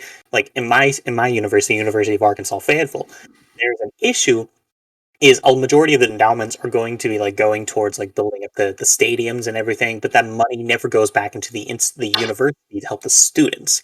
And like that's kind of the whole issue in the relationship, is where like a private individual can act and like do whatever they want, but what the people who need it most are not getting like essential funding. And also, I just want to point out here something specifically, Tim. The private schools, just to clarify, like the miscommunication, my point, they don't get public funding. They receive the services. The service provider is the only one that has to like do certain standards. So private institutions can still receive help through public institutions, but they don't have to conform to any like federal standards. To get federal funding, they do, yeah. No. So this applies, No, for example, this applies for federal student loans, anyone getting the Pell Grant and whatnot. You have to meet a federal standard in order to qualify those. And the federal standard isn't some all-encompassing thing. There's a baseline. I was referring specifically to private schools, not private universities. So private K through 12? Yeah. So private schools get services and through the public institutions, but they don't have to conform to federal standards because they're getting the service where the service provider has to conform. I just looked that up real quickly, and that's what it seems to me. Right, but I guess like going back to my concern is that, okay, let's say because again, we got to make sure we set the floor, right? Like your tuition money predominantly goes towards instruction first off. Like, let's just get that out of the way at the bat. But then there's things, like I mentioned, like institutional support, groundskeeping. So let's say in the hypothetical situation, you get an endowment to get a brand new athletic building. That athletic building is going to need to have staff, it's going to need to have personnel, it's going to need to have upkeep, and that's going to come from your tuition. And if your tuition is capped, like how are we supposed to pay for this new building that just got built through endowment? Yeah, but like, how are we going to fund that? The tuition's capped at a certain point. Yeah, but the problem that you're specifically noting there is the fact that the government subsidization started making its way into college and higher learning, and because of that, it's what's increased costs. There's 100% increase at colleges in Texas. Yep. Where like the cost, like I've got a guy in my chat right now. He went to college in 2001, cost him $24,000 for the entire fucking 4 years. But now his daughter's going, and now it's costing $24,000 per year. Right? So that's like 400% increase in cost. You know what I mean? And I agree with that. But he also probably didn't have any restaurants that were available on his campus to eat overnight. He probably didn't have overnight dining options. He probably didn't have a very limited amount of student services. When the hell did a place of higher learning start needing to be all of these things? If the school wishes to do that, it was designed to be that. These were institutions that weren't exclusively about your education. They want to keep the ecosystem there. So how do you keep people in the ecosystem? You make these beautiful buildings and these beautiful apartment style buildings so that students can live there if they're far away. You build a bunch of fancy eateries that are popular, like the Starbuckses. And that's when everything became commercialized, because there was the government subsidization that got put into it, and then started making them compete along those kinds of ways. No, they don't do that. Like what they really do is that they say, hey, company, hey Starbucks, I'm more than happy to have you build your Starbucks coffee next to our library. We'll give you a cut on rent. But we'll make sure you can keep your costs however you want, but we'll give you a cut on rent so you don't have to worry. Or how about they not give them a cut on rent, right? And we get government subsidization out of it. That way the taxpayers aren't having to hold the bill when it comes to the people getting an education. I think that this would be a great example of how, like, if the college themselves didn't give Starbucks a break and they took that money and put it into a fund, they could then offer more scholarships, which would then provide more people with free tuition, right? Actually paid for by capitalism, rather than government subsidization being poured into the system and then pushing everything up for a bare market minimum. I propose an alternative. I mean, you can use endowments towards the funding of a lot of things at the state level. I'll give you like a really easy mathematical example. If we look at the over and under in Rutgers University for undergraduate students, at any point, just on tuition alone, they're spending anywhere from $700 million to $2.2 billion. Now, if they have a every year $1.6 billion endowment, they could use that endowment to fund all undergraduates' tuition every single year. So why don't they do that with the money? These universities have the tools and the ability to pay for these things. I also just want to say specifically, just because you put money into, like, first off, we've seen decreasing in like government subsidies over the decades, but also even if you do have those government subsidies, it doesn't mean you're automatically going to see an increase in price, right? Money doesn't automatically cause inflation in prices. Like, that's just a fact. So what you instead not that money doesn't create it. What? No. If you're gonna say something wrong, then I have to correct it in the moment, right? But right. You have to let me okay. finish So my this point. So like, here's the issue: is yeah, like, but if you're building a premise off of a false point, that's why you have to address it. Then it is because the fact we've done. Let's hear a word here, and after that, like CTV, you can respond. Yeah, so just because you put money into a thing doesn't mean it's automatically going to increase prices, right? You have to look at why things occur, right? Like, as Joe pointed out, is you want to bring in like corporations so you can like be able to like have better like ecosystems. But the issue comes is you start cutting that cut, then you're going to pull out. That makes students have to travel longer. That makes it a harder time for them getting access to the same things. That would make it easier if it was on campus. So like, you're basically like ruining people's lives just in terms of travel when you could just like have it on campus and have it available. Okay, so the fact of the matter is it's not just putting money into a thing, it's putting guaranteed money into a thing. The guaranteedness part is what drives the market minimum. Because there's never been a point that I'm fucking aware that the government decided, hey, we're going to be taking control of this thing and we're going to start putting money into it, when they say, oh, well, no, we're going to not tax the people for this thing. We're going to scale back the government. Give me a fucking break. It's the guaranteedness of the money being there for the subsidization that guarantees the market minimum, and then from the market minimum is how the corporations, which in fact would be these universities, right? Because you're telling me that they're being commercialized all over the place. So there's no reason, right, for this corporation to not know that this is the bare market minimum for people that may not be in the right fucking, lower middle class, upper middle class, fucking class group over here to afford, so we can get this here, right? And then we can set it just in this little area right here and then be able to incentivize those people to this point if I could just get them in the fucking door, and the government's going to subsidize it. That's the problem. I hate to break it to you, but these institutions don't give a shit. Like, you could be in college for 20 years. They don't care. As long as they can still send you a bill, that's fine. Like, and the thing is, like, how do they keep you there to make sure you do stay there? They make sure that the services that they provide for you make it so much so that you don't really have an alternative otherwise. Like, we want to, and again, like, I'm somebody who is pro-education, but I'm not going to sit here and cap and act like private schools, public schools at the state level in terms of, let me rephrase this. I'm not going to act like I believe that these institutions actually give a shit about education. They don't. They care about their bottom line, and their bottom line is making sure that they keep their shareholders, in this case, when I'm saying shareholders, I mean people who literally give them money just for existing, and they also want to make sure that other companies can come in here and be able to create a better college experience for everyone. And like, the reason why this is like kind of frustrating to me is that I don't even think, like, I think institutions, in this case colleges, they're too far gone. I think we should probably really prioritize the spending of public schools, which is kind of why I want to pill people off the national curriculum argument. I want to hear that. Yeah, like, hear me out. All right, so who's in charge of curriculum currently? It's supposed to be the states, but that's actually the wrong answer. The answer is the superintendent of schools. So superintendent of schools is in charge of implementing and enforcing curriculum. Now, if we nationalize curriculum, that would mean that there's going to be an individual or a political body that would be responsible for overseeing that. And it will probably be within the Department of Education. Right now, the federal government spends less than 10% on public education, period, across all states except for Alaska. So if we're going to expand a department in such a way that allows them to be in charge of a national curriculum, that would either require A, having enforcement entities in every single state and oversight, which would mean the expansion of employees, and two, it would also put a very precarious position and essentially abolish school boards, unless we are okay with creating school boards in such a way that they have some type of political play in the game.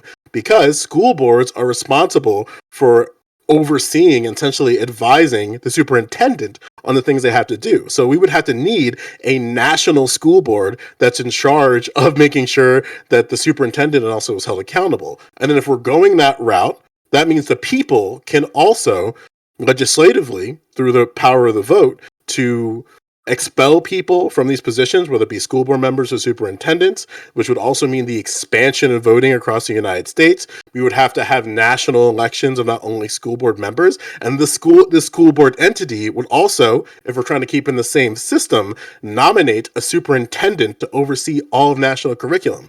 But that would be one person with a lot of power. So I guess the question I have is, I laid out a lot of things, so it kind of puts a little bias here, but how are we going to nationalize curriculum in the current state if we understand that right now the federal government doesn't spend anything on public education? And then how are we going to navigate in a world that has a national curriculum while at the same time having superintendents and school boards at the local levels? So I want to add. God damn it! I want to clear I'll be two quick, things up man. I'll be real quick. All right. So one thing I would add, so I agree with Joe. One thing I would just add to kind of, I guess, swing you guys over is, as we are looking at it right now, the political experts are predicting that Democrats will not win the presidency in 2024. And it's looking like, no joke, it's going to be Trump 2024. How is this Would relevant? you guys be comfortable? Give me one more I think I know sentence, the door buddy. you're knocking at. Give me one more sentence, buddy. You'll hear it. Are you comfortable with Betsy Devos setting the national curriculum? Or would you rather be done by state and local governments? Or superintendents, whatever. I mean, And I guess local governments are still like acting in that, like acting on those behaviors regardless. Like Republicans are like instituting a lot of legislative power on the state local levels to like undercut like our even our basis of like what information we have, like either teaching about slavery or teaching the ways we talk about slavery. Like this is kind of my frustration here, Joe, is like I understand like the national government, like it would require like an expansion of it, and that proposes a lot of potential issues. But when we look at how like education is done right now, relying on state and local government, it's producing a lot of inconsistent and a lot of negative results as an outcome of that. So it doesn't seem like we have like a good alternative to either of these two options. I have an alternative. Yeah, but that's kind of the point of our system, though. Don't you get that? I have a very simple alternative, which for me would be the federal government actually putting their dollar in education. It makes absolutely no sense how the federal government can just sit there and watch schools at the state level, especially states down in the Bible Belt, just be underfunded every single year and have constant debt every single year. And then in the peak of a pandemic, then it's okay to give them money, but they can only give them money when states and local municipalities who report that they have problems, and then they choose how they can do the funds that they see fit. And a vast majority of schools who received ARP funds are going for teachers, counselors, and extension staff. But what's going to happen when all of these schools use this COVID money to pay for guidance counselors, teachers, staff members, extra staff members? When that money dries up, someone's going to have to pay it, and it's going to end up being the taxpayer. And then the federal government can be like, oh no, I can't believe, can't you see what's going on with your tax dollars or spending so much? And then the federal government can just sit there and go, yeah, but we only spend less than 10% of the budget of your education on this thing. I need to pick your brain for a second, Joe. Yeah.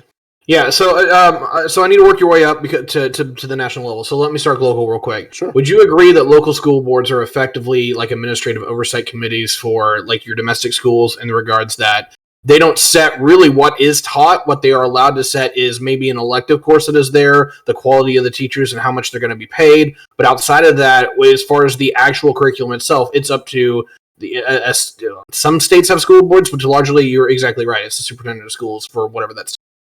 So we're good on that, right? Yeah, and then also too, just to be clear, because there are going to be people who function in different ways. Also, some districts have a few things, right? They have a supervisor of curriculum. They have supervisors of departments. They usually collaborate with the teachers themselves. So, for example, you would have a social studies department, you have a supervisor of social studies, and they have a supervisor of social studies curriculum. They would collaborate with the teachers, and then they not necessarily enforce, but they make sure that teachers are having making sure that the standards that are met at the district level, and then the superintendent is the final say of that. So then they oversee all of those entities and make sure that they're functioning properly. But yeah.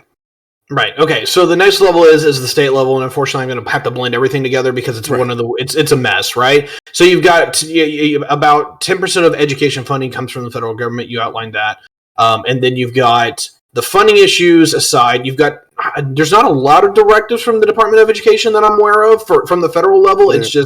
It's largely just, hey, we're going to help you out if we feel necessary. Yeah, and then granted, just to be clear too, another thing that exists also, people who are in higher ed know this, is that, or rather, who teachers know this, where it's like you have different types of national associations that are in charge of dictating like what are actually standards and recommendation of standards. Like this exists. Like so you can go from college to college. Right, and this is why, like, in New Jersey, we have, like, standards of what it means to be a music educator and what those standards look like across all teachers. So when you have a teacher that walks into I'm going to use music as an example here. When you have a music teacher standing in front of you, they're proficient in all instruments, regardless of their type. So even though they are a voice student, they still have knowledge in woodwinds, they still have knowledge in brass, they still have knowledge in percussion.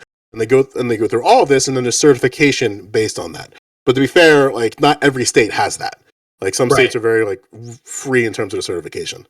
So here's where I want to pick your brain, because I get exactly where you're going. And I'm like, bureaucracy is a bastard, but there's sometimes where I kind of look at where bureaucracy just kind of needs to be. All right, so look, I can meme all day about how bad Betsy Devos is or some other crazy whack job, right? But I find that the political balances between the states, say like a radical extreme of the education system of California versus Alabama, is significantly significantly less tame than the balance of strike that you're going to strike on a federal level, because most people have some level of interaction on the federal government, and when that comes down to it, you're probably going to have to see levels of compromise that you don't see in more radical states. It's probably going to be a lot more of a purple-centered education system. And that's my primary modus operandi is for why I would want to push for that, is that I think not necessarily that you're going to get the best of both worlds, because we're really bad as Americans at getting that, but you're going to get something that doesn't have a bunch of whack jobs in one state or another being able to just come in and wreck your education system. Right, so, and my concern comes from, like, if I believe that, I'm not going to use we, I'm just going to say I, if I believe that politics right now are incredibly partisan, like, and the examples I'll give is that we haven't had a two-term political party at the seat of the president since Reagan Bush. And then we had Clinton for 8, W. Bush for 8, Obama for 8, and now Trump for 4, and then Biden for however. So every single 4 to 8 years, it's just this pendulum keeps switching back and forth. And with those pendulum shifts lead to changes of these departments as a whole. And my concern is that with this level of pendulum shifting, we're going to see a expansion and the idea of national curriculum that isn't necessarily stable unless this is completely divorced from the traditional political process. Because I don't want to see a world where, I think Tim was knocking on this door as well, that Obama appoints a board of education to oversee national curriculum. He makes adjustments and changes. Then Donald Trump comes in. He picks his own individual. They make adjustments and changes. And then Joe Biden comes in. They make adjustments and changes. Because that's going to create this sort of feedback loop where from down on the ground, from teachers, it's like, shit, this national curriculum is changing every 8 years. So how are we supposed to keep these standards? So maybe we agree on this, where like if it were to exist, it would have to be completely, not necessarily divorced, but with enough separation that you don't see presidential overreach, federal overreach, so you don't see like the Senate or House of Representatives creating certain types of practices or policies that adversely affect this entity. And then also making sure that, I guess the question I have, and one of your thoughts on this is like, what do you do with the superintendents of schools? What do you do with the school boards? And how do you keep the department, this now expanded Department of Education, accountable for national curriculum? Okay, sure. So let me break that down, because there was one point that I wanted to get into, and that was, you talked about the seesaw action.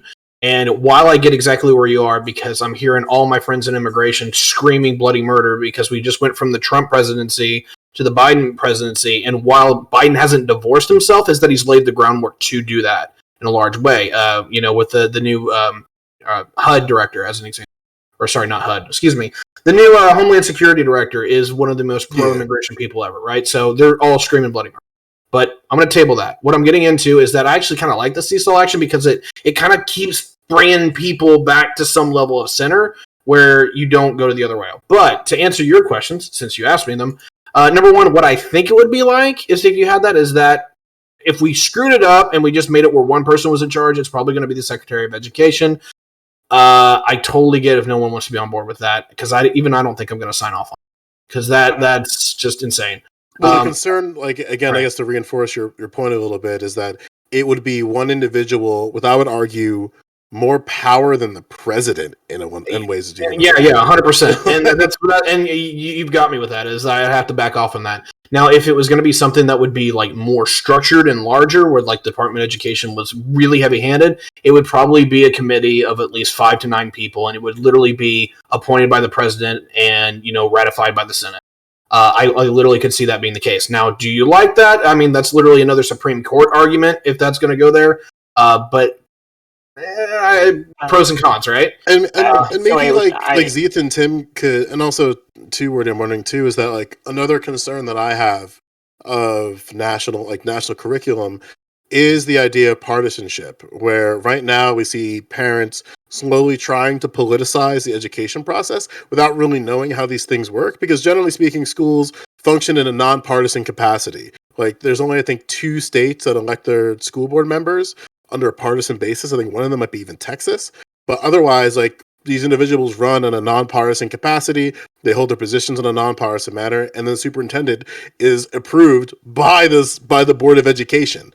And then my concern is that if you have a national curriculum, then that would kind of change how schools might lobby for positions.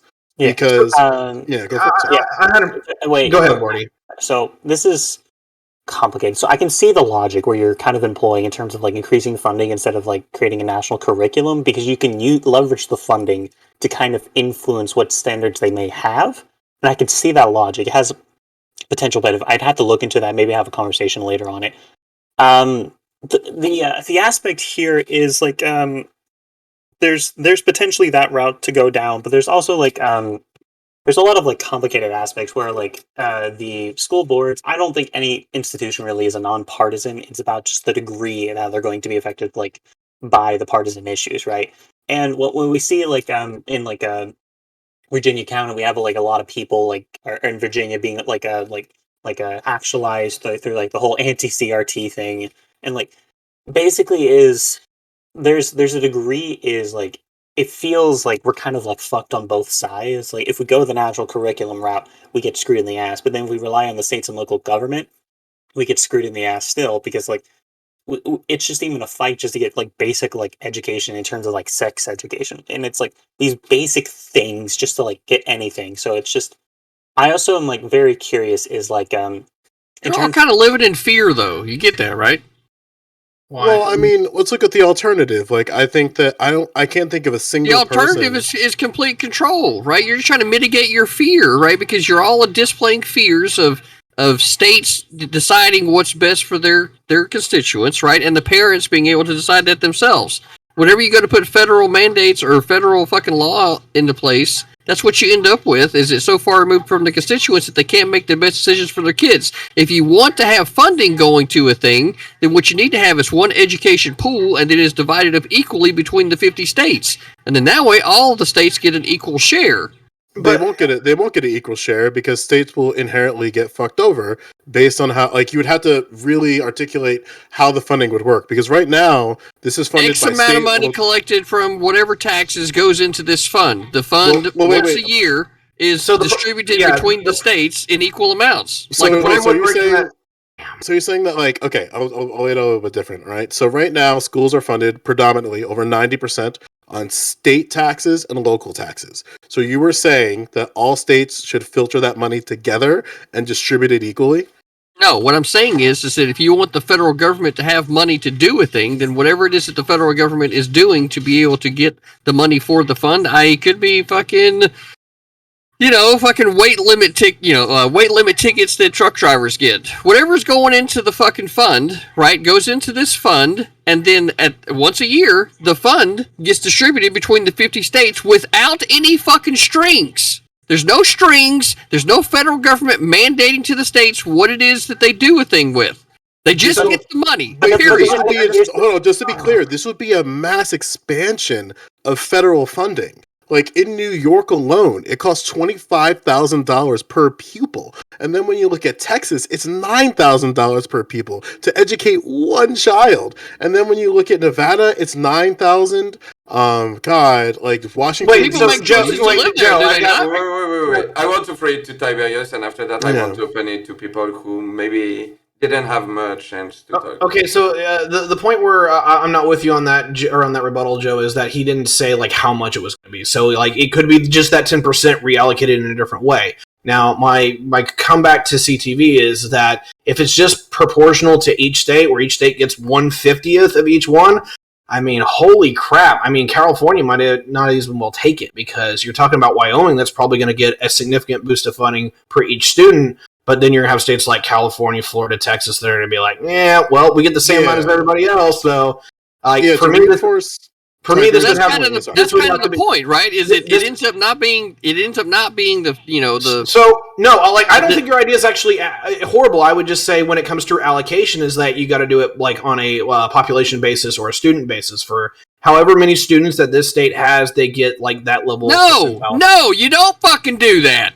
Why not? You do not do it, because there's a fucking state, and the state needs to maintain its autonomy. What the state needs to be doing is making itself more appealing to people to move to, or to have an environment where the people there are producing more children to continue on their fucking state. Right, that's the whole fucking point. But the thing is that, independent states underneath this one union. If you want the federal government to be doing a fucking thing for funding, then it needs to be the federal government's allocating this tax that got collected over here goes into this fund. But from here, there's no control, no constraints, right?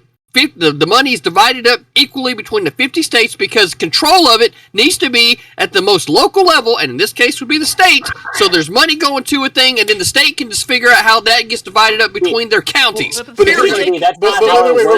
CTV, Wait. Sorry, I want to throw it to No Justice, and after that, sorry. No, the state can still have control of what the money is, but we are allocating the money proportionally based on student population in these particular states, right? I honestly couldn't give two shits about the autonomy of the states of these, because I care about the overall utility of the money that's being allocated to these students to make these kids' lives better, to be able to increase these students' educational attainment, their opportunities that they have. And if for some reason they're getting more money just because they happen to live in Wyoming or whatever rather than California, then that's negative utility for these students overall. The states can still have autonomy with regards to how they spend the funds, but that fund has to be allocated fairly, because you know the vast majority of children do not choose which state they grow up in. They don't choose which state they go to school in. That's up to their parents wherever they've happened to have birthed their children. And I do not care for the state mandating, less funding for children based on their parents' decision. We also have to realize that public institutions are like really complicated, right? We have to understand there's a lot of aspects that play into like where we talk about states. States don't always have the best interest in mind of the parents and the students, right?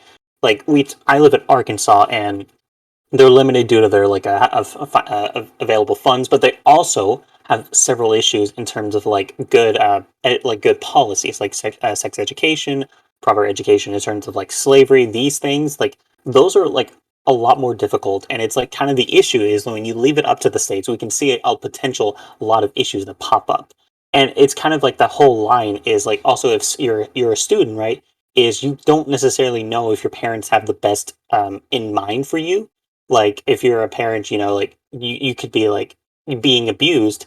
But then if you were able to go to a counselor or a teacher, it helps put you in a better situation to get out of that. It's complicated, and it's not a perfect solution. The states themselves are also full of their own biases and their own perspectives and their own desires. We as if they perfectly represent. Nobody perfectly represents you other than yourself. Yeah, but the reason why you want to maintain and the federal government have both issues.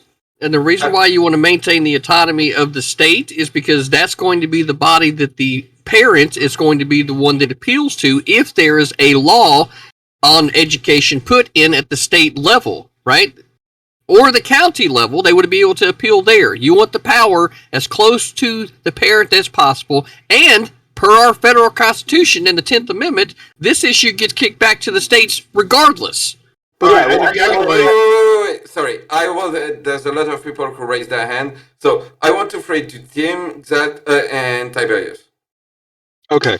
Tiberius, you want to go first? I had a different direction, so go ahead. Yeah, I need to slip this out because I'm with CTV and originally that it's like, hey, look, we're just going to give allotments, block grants to states, and we're not going to put strings attached because we want to help you fund it. But this is where I separate myself, and I get where your principles are, and we always clash on this one, is that my state of Indiana has 423,000 students, while Texas has 5.4 million. The way that you want to do it just seems like it's going to scream bloody fuck for Texas, while my state just reaps all the benefits, dude. Hey, Look, so I'm I'll tell you what, whenever Texas isn't the 12th largest economy in the fucking world, I'll listen to Texas bitch about fucking money. But they're until one of the then, lowest in academic achievement, though. well, They're then in the that bottom sounds like half. a Texas problem, don't it? It don't fucking affect me. Federal government is Let Texas deal with their fucking problem. Because here's the thing, like, if we distribute this, right, I cannot stress this enough, you are advocating for the massive increase and expansion of federal funds. Just in 2019, we spent less than $60 million federally. No. But so How am I advocating? The federal government gave to all the entire United States $60 million towards education. Our local revenue was over $300 million. So, but I'm not talking about the federal government getting control of the state's funds. No, I'm saying if we expand these funds and put them in such a way, and they're distributed equally. I think you're conflating what it is that you're thinking versus what I said. So what are you saying? Because what I'm saying is that any money, right, wherever the federal government decides that it's going to come from, so this where it's coming from is regardless, right? Doesn't fucking matter. It could come from anything. Once they decide that they want to have this fund, right, the money goes into this fund, and then it makes its way equally to each one of the states without any strings saying that, oh, well, you have to teach this or you have to teach that. It's like, no, this is the fund. Every year you get a fucking allotment, right, out of this fund. That's it. That's it. We do this already, and that's why I'm saying that amount that we do it for is $57 million. That's the amount currently. That's 10% of the funding of all public education. So I'm saying, are you in support of the expansion of federal funds?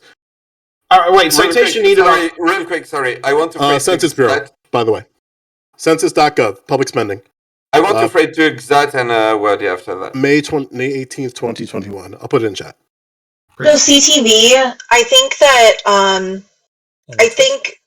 that giving every state money is fundamentally great. I agree with that. But if you don't take into consideration the population of one state versus another, then you're allocating way more money to one specific department, which is education. That's what we're talking about. So in Wyoming, the education there would vastly improve, which would be phenomenal. But in a state like California, if you're giving the exact same amount of money to them as you are Wyoming, that doesn't do anything for anyone. It doesn't even break the surface. So the big thing I wanted to raise on this. Hold on, she asked me a question. Rob was trying to get pulled in, I think. He sent a message in chat. Yeah. Okay, well, she addressed me. So the fact of the matter is I'm not looking at this as an end-all, be-all solving of the problem. But what it is a way for the federal government to be able to take funds, send it equally to everyone, right? And then for the state to figure out how best that they can use that there. What you might end up seeing as a result of that is if things are improved in Wyoming, then you end up having more people move to Wyoming so that they can take advantage of that, right? And they could come from California.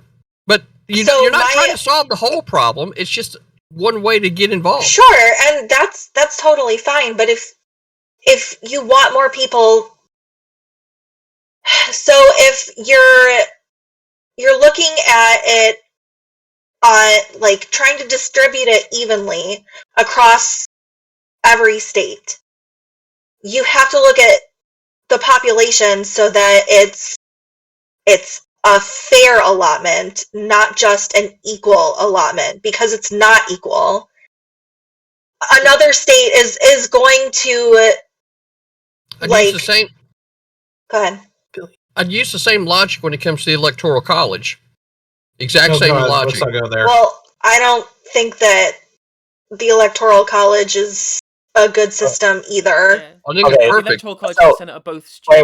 institutions, just like this idea makes no sense from like I mean, I guess maybe it's just my utilitarian brain speaking. I do not know Okay. where your particular wish for this to be distributed evenly amongst the states comes from. I genuinely have no idea why it can't be a stipend per student, and it has to be per state. I do not get where this position that you've come from, you've reached, has just come from, other than So- because you just Okay, So, okay, I that's guess what fine. I'm I got you. confused to is- Because it comes down. I'm It comes down. Yeah, It comes. Look, we're talking about governments, okay? So Sure. there's government structures, right? There's legal structures. There's fucking individuals and parents with their kids. There's a whole lot of shit here. When we're talking about this federal funding, this is governments talking to governments, right? That's specifically what we're talking about. We don't want the federal government. I mean, think about the registration fucking nightmare. The amount of administration work that would then have to be put onto the federal government in order to be able to send statements out to every single individual They did it under COVID. that has a child of school age. They did it under COVID for there's ARP no- funding. There's I want to no try to- reason in the world. There's no reason in the world to put all that on the federal government whenever we have state governments in order to do this thing. That's why I say there shouldn't be any strings at all with any money that comes to the federal government, period. And if it's going into a fund, it gets distributed equally between the state governments so that the state governments can then talk to their county governments to figure out what it is that the county governments are trying to get in their county. That way people are talking to each other instead of trying to bypass the whole fucking system, and then you end up with a whole lot of inefficient fucking spending. Well, they Okay, already okay, are. Like, okay, even in my Okay, state. okay. Sorry, I have to throw to Wordy, who has been waiting patiently, and after that we'll go into closing statement for this Okay. topic. So I'm going to directly say this, okay? So we have to understand the issue here is like state governments, like they're more local, so they may have a more responsive. But we also have to understand the federal government has a more developed infrastructure. It has more developed statistics, metrics, and ways of analyzing situations so we can provide a better overview of the issues. State governments help provide more local analysis of the issues. But also, like, CTV, here's an entire analogy. Yeah, hold on, but So- you just said that they had better when in fact they have access to the same. The words you're choosing to use are painting a picture that is false. Let me finish. The federal Okay. government has access to the same resources as the states, and while they may That's be not true taking a in- look No, at that's it from not a bigger true. That's not true perspective, anyway. it's still it's the same technology. No, It's just it's being not- it's not implemented an over a different education area of fucking land. Wait, you're just wrong. But also, here's an analogy. Except I'm not. Wait, CTV, here's an analogy to demonstrate why just like equal funding What doesn't technology are they using? work. Well, for example, you Most have most computers in my state still run on Windows 98 when they're doing things like applying for applications to the government, applying for applications. My hiring infrastructure just got unified across my state.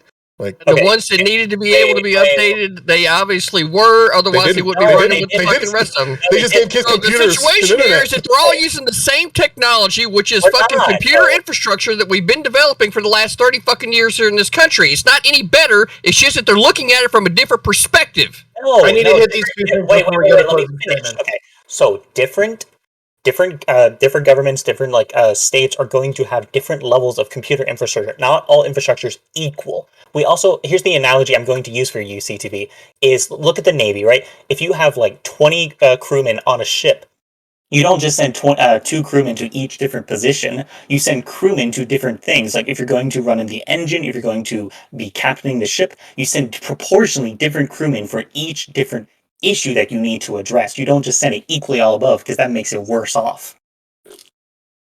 Okay, That so analogy- I just need to hit two Okay. things real quick. Joe, when you were talking earlier, it is just billion, not million, right? 'Cause Million. 58 million. Okay, the number I'm pulling 57. 57 Unless I misspoken. billion. Hold on, let me see. Because I mean, billion and million is a huge difference, and like billion makes sense. Million is just like a drop in the bucket. Excuse me, correct. So like within the article that I sent, which was from the Census Gov, the revenue from fiscal year 2019 was in thousands, 57,872,283. So that would be correct. Yeah. So that's a big deal because if you're dropping 10 billion on a state, that's a huge amount of money. And again, right? like just for perspective, yeah, right. Like just for perspective, like my point still is still the same because then even when you look at it from the local revenue in thousands, it would be 342,901,334, and that would just be from local revenue. So the other note that I got, and this is more for CTV, is simply this: is that while I get why you're not a big fan of me because we can definitely help out Indiana, we can help out Wyoming, we can help out all these more or less populated states. Is that in a general thing? Is that, or if we're going to be partisan for a second, red states are still cheaper to live in, and they're easier to fund because they have a lower threshold to pay for our teachers and our institutions, which still would benefit us on a proportional scale. So let's go for this. And with that being said, we're going to go into closing statement, and I'm giving you straight up to you, Tim. All right. And So before we do, sorry, one sec. One sec. I was gonna make a suggestion in that we have one fun topic coming up after this, right? Yeah. We obviously spent a lot of the time in this particular topic talking about national curriculum and this funding issue. We didn't really touch on tuition fees and public versus private. What does other people feel about changing the last fun topic to specifically talking about public versus private? No, I want my fun topic. Okay. I want my fun topic. Yeah. I like a fun topic. I'll go with serious. I enjoy serious. I like discussing serious things. What's on the table for dessert, Geek? What's on the? Oh, that's a good question. That is a good question. Oof. It's hard to explain without context, but okay. I'll tell you what. We'll reveal that, and then we'll think about it. Okay. So go ahead with closing statements. All right. So, I'll just use mine to bring the point I was going to bring before that, which is a lot of we've been talking about funding and how it would benefit this group or that group. I think this is a common misunderstanding.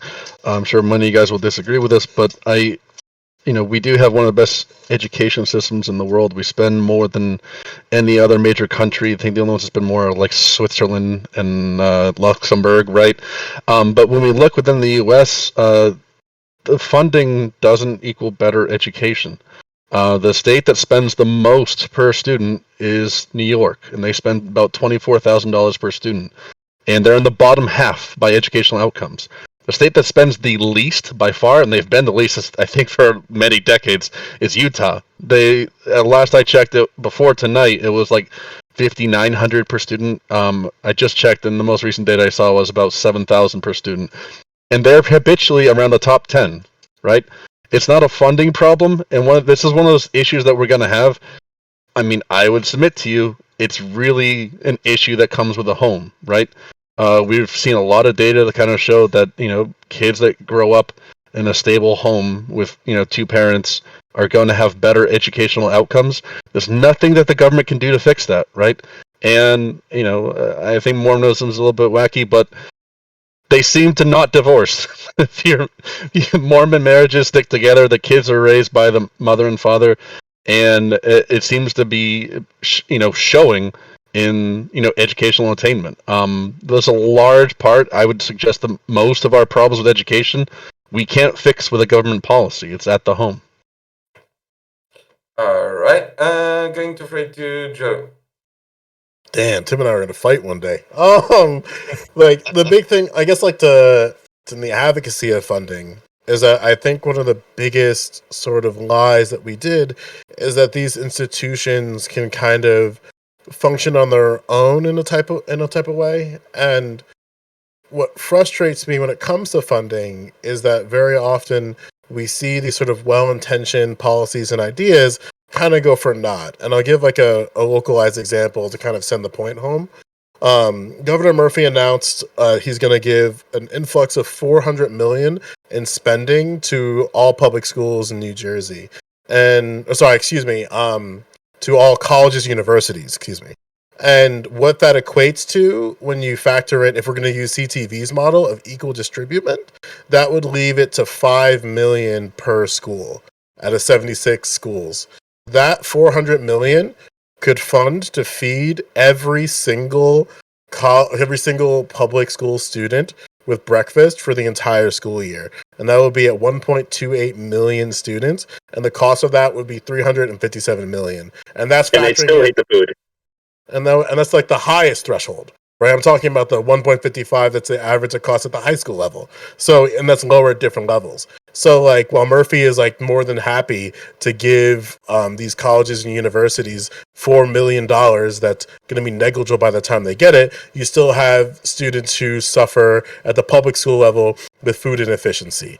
And we know that like families have different types of makeups, and just getting something like breakfast could be difficult for a lot of students. So that's I guess a 1+ for liberals, I guess. But generally, I'm of the camp of like we have to improve the infrastructure of schools. We have to improve the costs that go to schools, and then like we can start talking about the public state schools and stuff like that in college a little bit later, because I think like right now the more pressing issue for me is just getting these public schools back on track. I mean, I'm in Jersey, I'm chilling. We've been chilling with one of the best public school infrastructures in the entire country. But at the same time, I look at Mississippi, that place is dead last every single year in statistics. And it's like, I want to see Mississippi thrive. I want to see these southern states thrive. I'm tired of like dishing out dumb fucks that don't know anything about quadratic formula or even like pushing back at what Common Core is. I just want to make kids smarter. And I think we got to improve infrastructure of schools. All right, I'm going to Fred to No Justice. So at the end of the day, I think that when we look at policy and we look at how we structure the school education system, we have to take into account the two kind of main things, and that's what is best for society and what's best for the kids, right?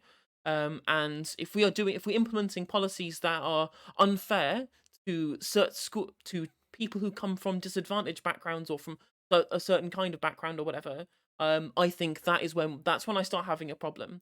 And that's why I've tried to base a lot of the policy platforms I've laid out, especially in my opening at the start. Like, for example, having extremely high tuition fees to be able to attend higher education is greater negative impact on people who come from poorer working class backgrounds, because with interest on fees, you end up paying more if you're poor, and that's regressive in general.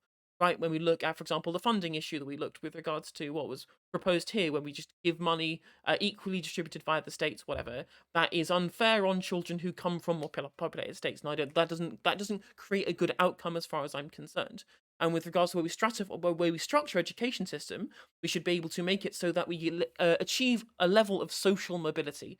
At the end of the day, that's what education will grant you if it is done properly. It will be able to take you from somewhere below where you somewhere from lower where you started to somewhere higher at the end. For example, whether that be through some kind of career path that it takes you through, or whether it's some kind of even some level of self-edification that you get out of becoming a more knowledgeable and being a more active member of society by having that education, right? That these are all good things. And any kind of policy that we implement that gets in the way of that, be it too higher fees or not having the correct funding system with regards to where taxes go and how they're spent in the states, etc., or the way in which people are divided by the income of their parents or the area that they grow up, that's when I start having an issue, and that's where I think that we should look towards changing the structural nature of the education. All right, Wordy. Yeah, Joe, you've given me some interesting things to think about in terms of like just doing better research and just getting some more information there. So I'll ask you about some sources later, this way I can look over it myself. But I think the complicated aspect here is like we all understand there are issues in our institutions as they are.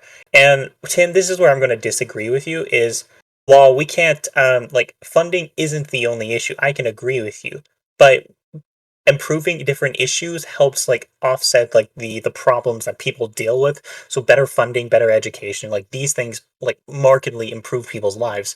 And like I would also disagree with you, like we can improve homes, better welfare policies, reducing wealth inequality, like those things are absolute government policies we implement, because at the end of the day, we have to look at through systems of like issues, right? We have to look at the systems of education, we have to look at the systems of income, like wealth, and like these things all play off of each other. And so like where like Joe said, like giving more money to kids improves their life and improves like their mental condition, improves their physical health. This makes it easier for them later in life because they're not having as bad like nutrition. They can like get off, and like that's the whole aspect here is we have to direct government policies because to address systems of issues more than just like saying, oh, the people have to act better, but you don't have a good way of like making people act better without government policy.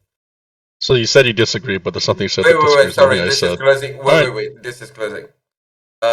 I'm going to fade to Tiberius. Oh yeah, so just the notes that I got here. I think I made most of my points, Wallet, but unfortunately this topic is massive and huge, and we're just going to meander forever. But the last moments that I thought that I wanted to hit up in the closing statements were, home versus school. Home definitely needs a lot of work, and there's ways that we can help that. That's a whole other series of topics.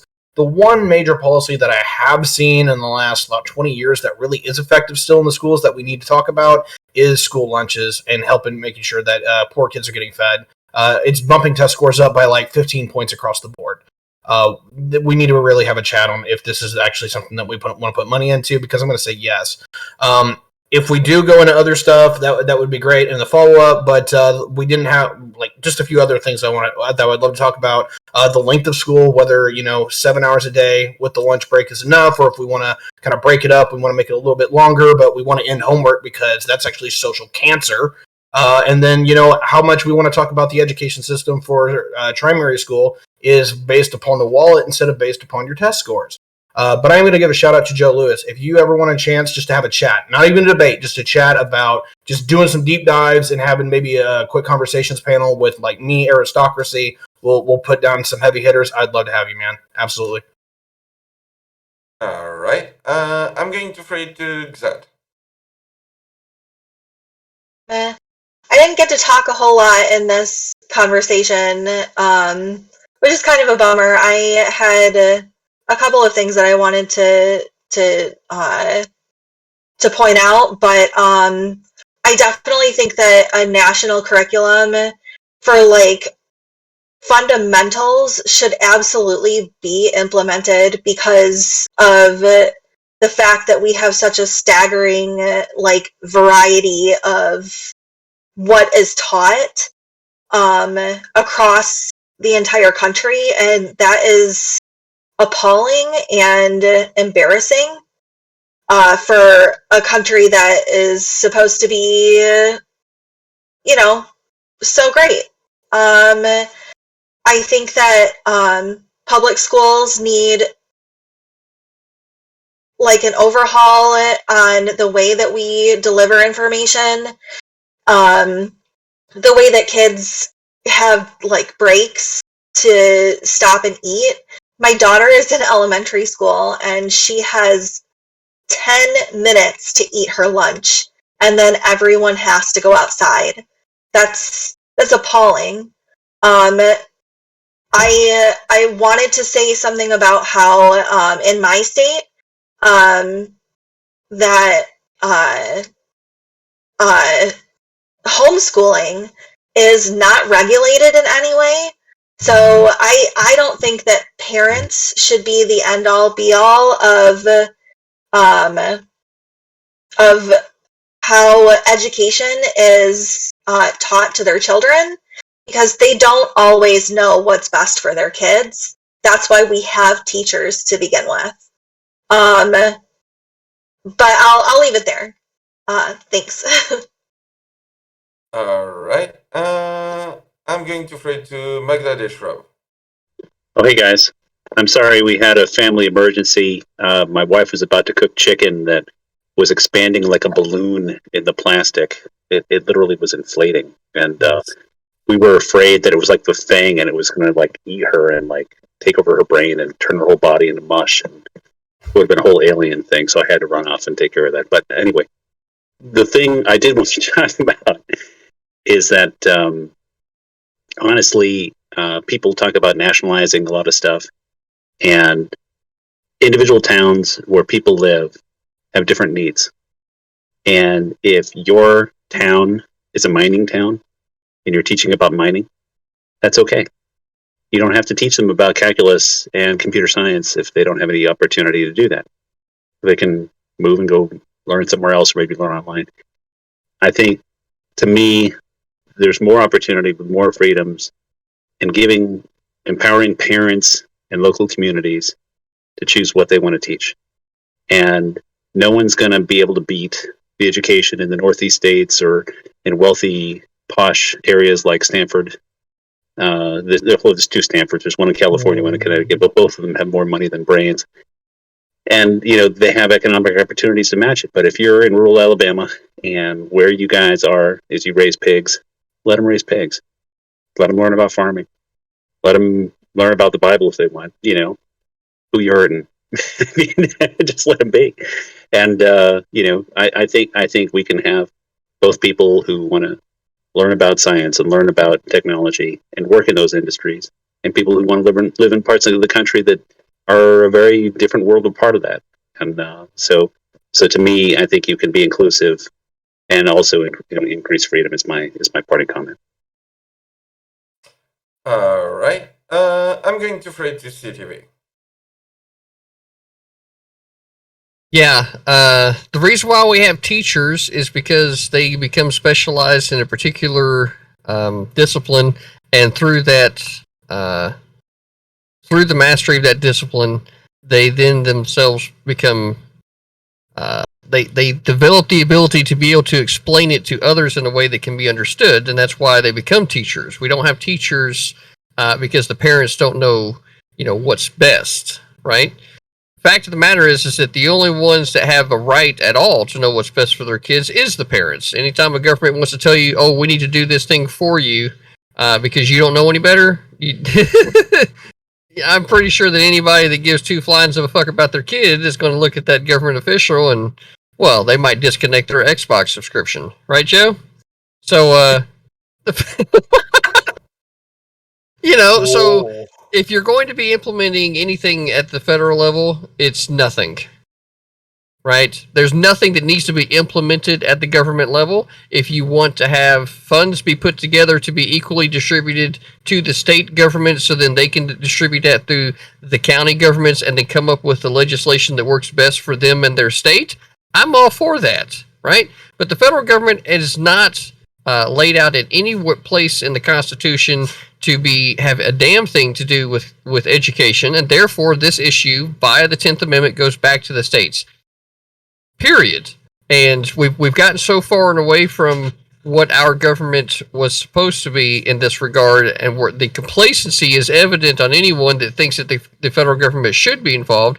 It's either complacency or a lack of understanding of the Constitution and the framework of governments that we're supposed to be working inside of. So, no federal government involvement with education at all. It needs to go to the states. If the federal government wishes to fund a thing, it needs to go into a pool, and then there be no strings attached for the money, and it just needs to be given. And when I said earlier that everybody's living in fear, it's the fear that it might not be allocated right, or it doesn't go to the thing that you want. But in reality, it's the faith that you should have in your fellow states underneath this union that is what you should be focusing on, right? Rather than the fear of someone not doing something right. So I'm going to say faith over fear, and the states need to remain autonomous so that the parents can make the best decisions for their children. All right. Just to be sure, did I forget anyone? Nope. Perfect. All right. Before we jump into the last topic, I just wanted to give 3 shout-outs.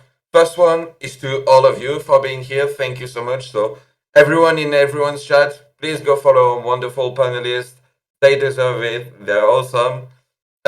Whether you agree or disagree with them, engage with them, go see their content, their solo content and everything. Follow costs nothing, and it always helps. So that's the first thing.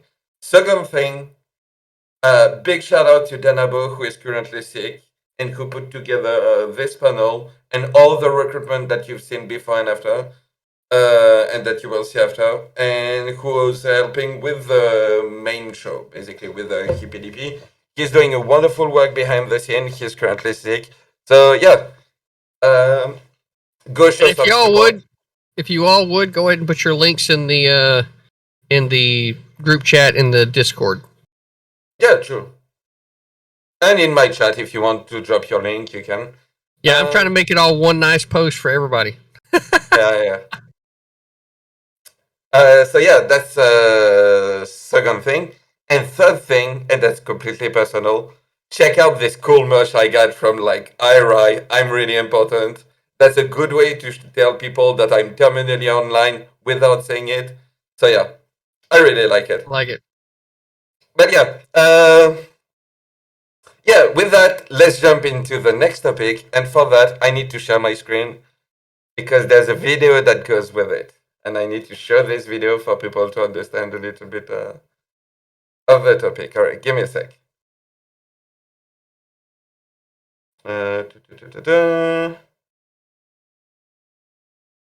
Share your screen.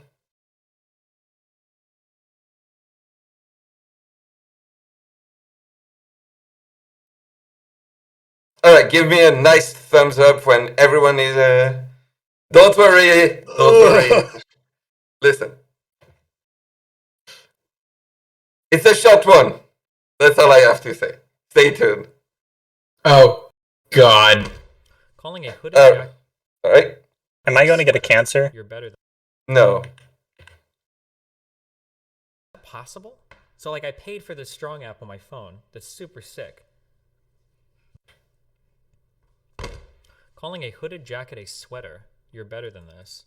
Wait, this is not a jacket. This is like a hoodie. A hoodie is a type of sweatshirt. So yeah, that's the main thing. Can we go back to education? You sneaky fuck. Is a jacket? So okay, is what Destiny is wearing a jacket or a hoodie? That's the main thing. Can we talk about education again? No.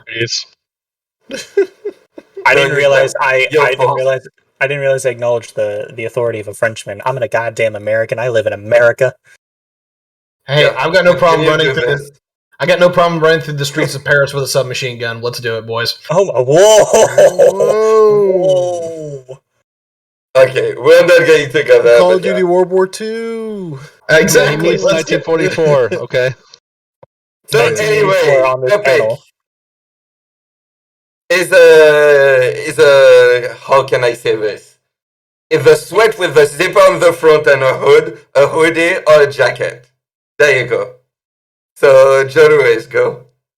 Okay, so to give a little bit of because Tiberius addressed me directly, so I wanted to bring up something that might be interesting that people might not know about, and that is the USDA has extended their free breakfast and lunch program through the entire school year currently. So that means that regardless of your financial situation, you can get a free grab and go breakfast or lunch, and they also improve the infrastructure that you can even get it sent to the school if you're being taught virtually, and this is across all 50 states. So I'm curious to see how much this costs, and then maybe use that as a rationalization to kind of extend this program indefinitely, because like, for God's sakes, if the USDA can figure that shit out, then they can, maybe there might be a way to extend it across multiple years. So hopefully we look into that in a post-COVID landscape. With that being said, hoodies are sweatshirt. Hood's a sweatshirt with a hood, and then if you have a zipper on the front, it's just with a zipper. I don't know why it's so deep. I get why young Steven wants to argue with this chat on anything, because those individuals, I don't think have ever smelled the genitals that they prefer in their entire lives, so they need a little bit of extra energy to get the ball going. So maybe that's how they get riled up in the day. I've noticed sometimes dogs use carpet when they want to get themselves going. Sometimes cats will drag themselves across things as well. But it seems to be, before we can get to a point where everybody is entitled to the genitals that they prefer in their mouths, out of their mouths, and all about, then we should probably just make sure we acknowledge that hoodies are sweatshirts with a hood. And if you put a zipper on it, it's not going to change what it is, you know? No justice. 100% disagree. I am looking at the Wikipedia article for jacket right now, and it clearly makes the distinction between zippered hooded sweatshirts, which are jackets, and non-zippered, which can only be considered a sweatshirt and only in that case. And I think this is the clear distinction. That a jacket is something that you put on by putting one arm in through, and then you put it around, and you put the other arm in through, and then you put it over your shoulders, right? Whereas a sweatshirt specifically does not have the opening, so it has to go over your head. It's a pullover, right? I think this is the clear distinction between a jacket and a sweatshirt. And hoodie could be short for hooded sweatshirt or hooded jacket, right? I believe in this case, if you're talking specifically about the one with the zipper, I would absolutely call that a jacket. All right. Tiberius. Yeah, I'm sorry. I'm pretty much just airing 404 on this topic. Yeah, this is why we need to fund better schools, because I'm too dumb for this topic. Next statement. Listen, this is the most serious topic of tonight. I don't know what you're talking about. I didn't say it wasn't serious. I'm just saying I'm too dumb to answer this in a intelligent, logical, and explained manner, and so I'm just gonna have to cash out on that one. All right. Probability. You can identify as whatever gender you want. You can identify your apparel as whatever you want, and I don't really care. Okay. Xat? I fundamentally think that if you don't know the distinction between a pullover hoodie and a jacket that you can zip up, then we can't be friends. I didn't want to be your friend anyway. Wow. I was going to trade to CTV, but I'm not sure what's happening.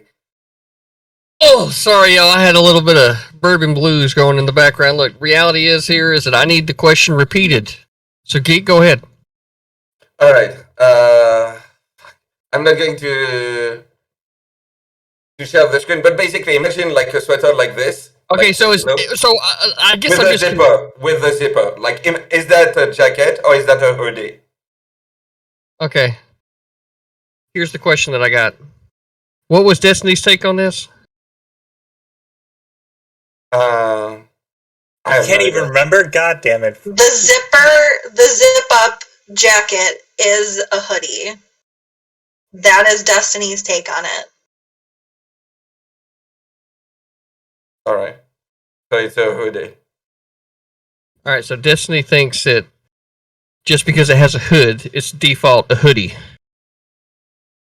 Right? Yeah. Destiny, you're wrong. Yes. Destiny, you're wrong. You're correct. Yeah. So Destiny, you're wrong. Just because something has a hood doesn't automatically make it a hoodie, right? Because I can give you lots of examples of jackets, coats, etc., right, that have hoods on them, and they don't by default become hoodies, right? Fact of the matter is everybody colloquially understands that a sweatshirt, right, that you pull over your head, right, that has a hood on it, is what we would call a hoodie. Anybody here actually understand where this language started coming into our vernacular? Nobody.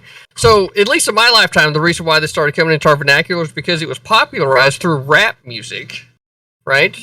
Because a lot of the rappers back in the 80s were wearing sweatshirts with hoods on them, right? Just as Geek is illustrating right now, we see lots of album covers with this wear being worn, and that's how it ended up making its way into pop culture. That's why the word's here at all. Otherwise, it just would have been a sweatshirt with a hood, right? But, we're trying to be cool and everything. We'll make a slang word up, and the next thing you know, the word hoodie is born, at least in my lifetime, and that's how I saw it come to fruition. So, Destiny, you are in fact wrong. CTV is the people's champion, and the people have spoken. Have a nice day. Based. All right, Wally. Okay, so No Justice is actually correct on this. There are, basically it's something you wear, and there's the types you can zip up, and then there's the types you just pull on in case of geek situation, or the one I'm wearing now where I can zip it up. And basically is we both use these as hoodies, but they're, physically different, whatever. Now, I just want to say, it didn't start with rap music. It specifically has, a long history. For example, the 17th century is means of foldable or removable coverage for a carriage to protect the occupants, right?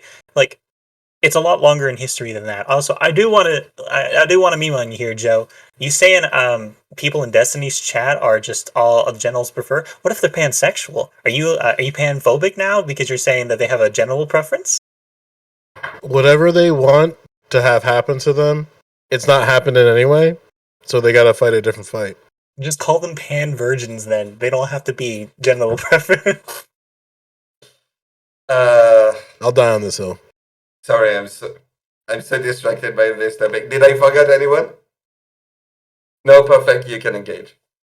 So hear me out. So like, if you're arguing the difference between a hoodie and a hoodie and a jacket, at what point are we allowed to take your reproductive rights away?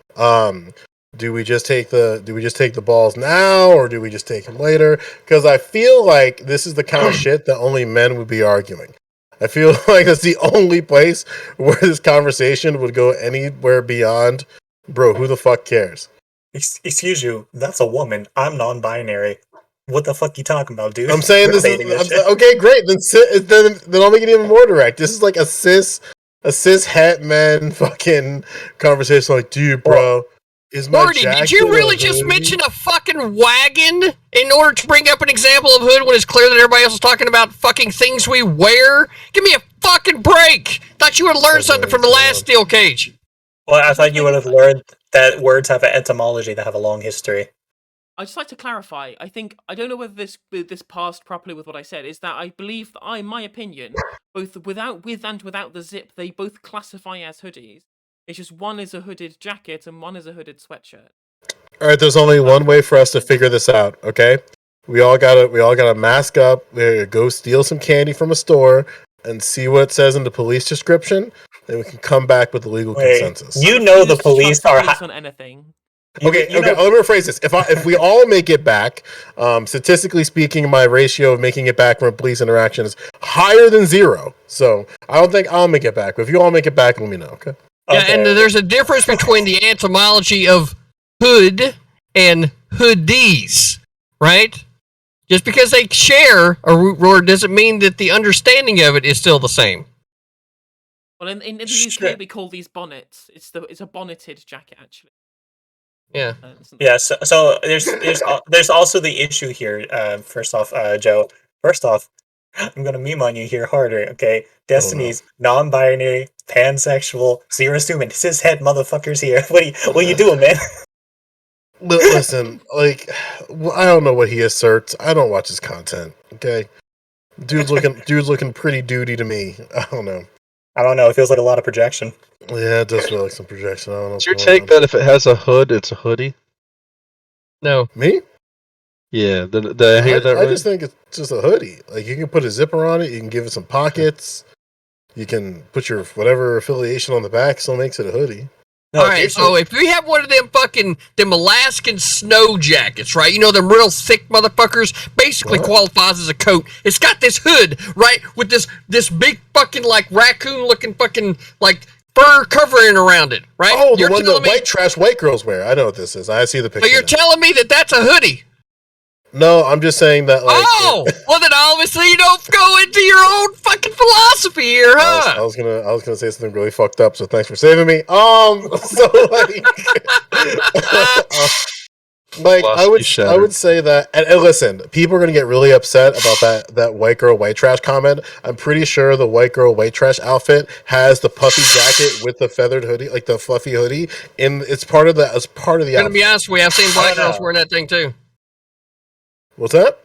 Gonna be honest with you, I've seen black girls wearing that thing too. So no, you haven't. Not per capita. Not per capita. Okay. I have a study for that. Okay. Well, I don't know. I believe if we got into the per capita, there might actually be a more per capita, especially in colder regions of the country. Wait, what Alaskan coat are we referring to specifically? Because it sounds nice. It has like a feather. Yeah. I mean, if it's comfortable, why does it matter? A buffered parka. Yeah. Well, I'm glad no one's saying that if it has a hood, it's a hoodie. I thought I heard that earlier because I was going to say, if that was the case, can we say like the Klansmen are just a bunch of hooligans running around in hoodies? True. Just a bunch of hooligans.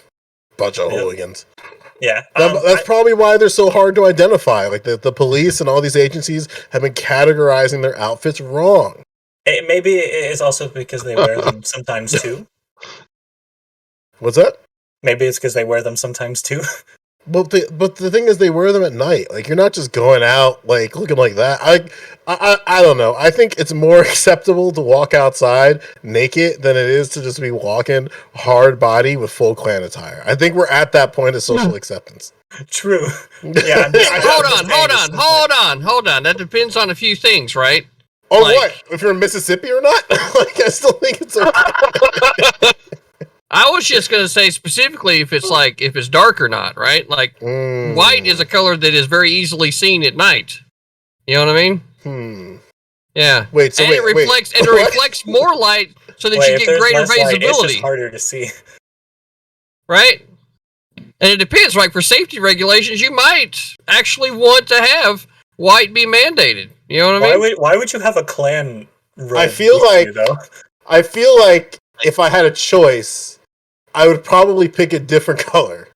Why? I don't know how many people. Actually, so you want to go high vis? You want to get like the full reflective gear and everything else for people? No, it's not. It's not just a hoodie. It's like the whole thing. It has like patches, like they're Boy Scouts. Sometimes they think a lot about these things, and they have multiple versions of the same thing. Who buys that much? Well, sorry, let's rephrase that. I don't think they're buying this. I don't think they're going to JCPenney just like, hey, can I get that? No, there has to be a Ku Klux Klan catalog. This is a thing, okay? This has to be a thing, because otherwise, how the fuck would they look like that manufactured? Well, Wordy, here's the problem. For a lot of reasons, I cannot enter this cool club, but I think you can to see if there's a catalog. I don't want to enter this you got to infiltrate it for just long enough to see if there's a catalog, and then you got to quit. Okay, I'm just saying that they would disconnect my Xbox Live account because I'm queer. Okay. As twisted as it is, I really want to know what those merit badges are, because hold on, CTV, it's gonna be like, oh, I got this one for No, I just look. Wordy, why? First black man. Wordy. Yeah, but Wordy, why do you think they care about that? I think if I'm looking between the two of you, right, and if I've got a buffet, and if I've got a buffet in the place where I'm at, right, I would be more likely to let Wordy in too, because Joe is going to be able to put some stuff down at the buffet. Him and Blue Politics, either one, right? Them boys look like they can eat. You know what I'm saying? What? No, I don't think I don't know where this is going. This is getting really weird. Hey, it all went fucking weird because it's a fun topic. That's the point. Fucking you can obviously eat too. You're just short. Fucking right. I'm just saying, but apparently in this scenario, I'm the guy running the fucking place. That's how I can spot motherfuckers know how to put it down. I'm just saying we got to figure out there's a catalog for these things. True. Okay, look, I don't even have to do that. Okay, we just get a journalist to go in there for a year and then figure out what happens. But who would go in there that long? That's a lot. Okay. We have people in like a nightmare. We have people infiltrate hate groups all the time. We could do it just to figure out if there's a catalog. Yeah, but I feel like you get outed immediately. You'd be like, yeah, where do I get my clothing? It's like, what? No, you just chill for a while. It'd be like, hey, I'm looking to join and everything, and then you're like, okay, and then they start bringing you in, like, hey, do you hate black people? And you're like, yeah, and then you just do that thing over and over. And then from there, eventually, they're like, hey, you're part of the group now. And then they're like, how do I get the clothes and stuff? And then they'll tell you, like, oh, you go to this catalog. It's called... but what sucks is by the time you get there, they'll probably just I don't know, do some ritual, put some blood on your head with an upside down cross. You're just burning some people. And then it's like, I'm in. Okay, where do I get the outfits? Well, here's the question. Well, here's the real question is, how far are you willing to go to figure out the catalog? I'm willing to go as far as I have to. You can see what it says in there. Hey, Joe. I bet you it says hoodie. Joe, I want to click on any of these. Joe, I want to tell you. Joe, I want to tell you a story. I was actually invited to one of those groups one time. For real. Oh. Yeah, I get in there. I'm talking to everybody. I mean, it was crazy. You just call it Aircraft Sparky's house. It's okay. Got it. So I walk into this place, right? They've got all the paraphernalia up all over the place, and I'm just like, wow, okay, I know where I'm at, right? So I go talk to the guy. And the guy was like, do you hate black people? I said, well, I got a clarifying question ahead of time, and I need you to answer this one honestly. He says, all right. He says, so I asked him, I said, does this mean that I'm not going to be able to have sex with black girls moving on? He was like, yeah. I said, sorry, bro. Nobody puts fucking restrictions on my penis, okay? It's all pink in the middle, bro. Yeah. Okay. And I That's all. couldn't do it. I couldn't do it. That's all was a Couldn't that was do a it. deradicalization story. Listen, we went from like hoodie or jacket to like KKK, and now like okay, no. No, I'm You're trying to welcome. figure out like You're welcome. That's all I want to hear. Statement right now. Ending statement right now. I don't care. But yeah, no. For real. On top of that, it's starting to be late. So yeah. I need a Yeah, Tiberius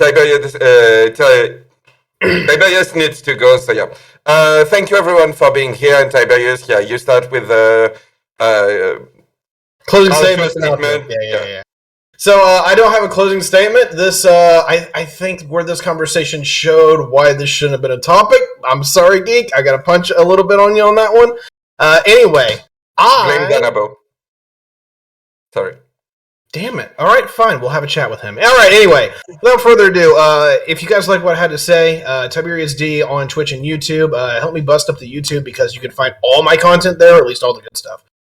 Twitch is just the live streams where I kind of just interact with people. If you want my analytical stuff, you'll have to hit up the YouTube. But if you're interested, as soon as the Hippy Dippy Sunday show or the Hippy Dippy recruitment is over, the Mascot podcast with Counterpoints, Osiris, and Samantha Banana, featuring myself included, is about to start here at 9 p.m. Eastern Standard, so in about 7 minutes. So, yeah, if you guys are done with this show and you're interested in hopping on by, we'd love to have you. And without further ado, I've been Tiberius D. It's been great to have you, and we'll see you soon.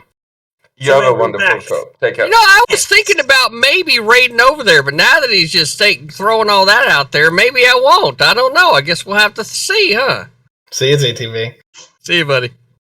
All right. Joe, go ahead. I'm trying to figure out what a SUV in Wisconsin has to do with anything. But anyway, this was fun. Follow all these other people. I was just here to fuck around and argue about education. But this was always fun. I'm always glad to come in here and chill and kick the shit.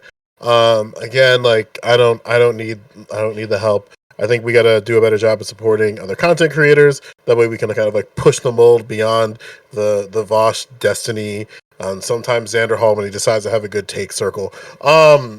So with that, we might have to argue, Justice. We might have to argue. With that being said, that's all. Glad to be here. Hope this was fun. Don't do anything with what CTV and I were Wordy and I are advocating for. Don't go to those clubs. Those are not fun clubs. But yeah, glad to be here. Always happy to have you on board, Joe. Wordy. I'm white, but I'm still not going to those places, okay? So yeah, at the end of the day, hoodies and jackets, sweatshirts, they're all complicated categories because categorization is an inherently complicated and incomplete process. Other than that, thanks for tuning in. I'm a libertarian socialist and prim in my brain and calm in my heart. I want to improve people's lives. I want to look at systems, institutions, and how they affect each other and like how they play off of each other. And, basically improve the material conditions more than anything. I talk politics. I talk philosophy.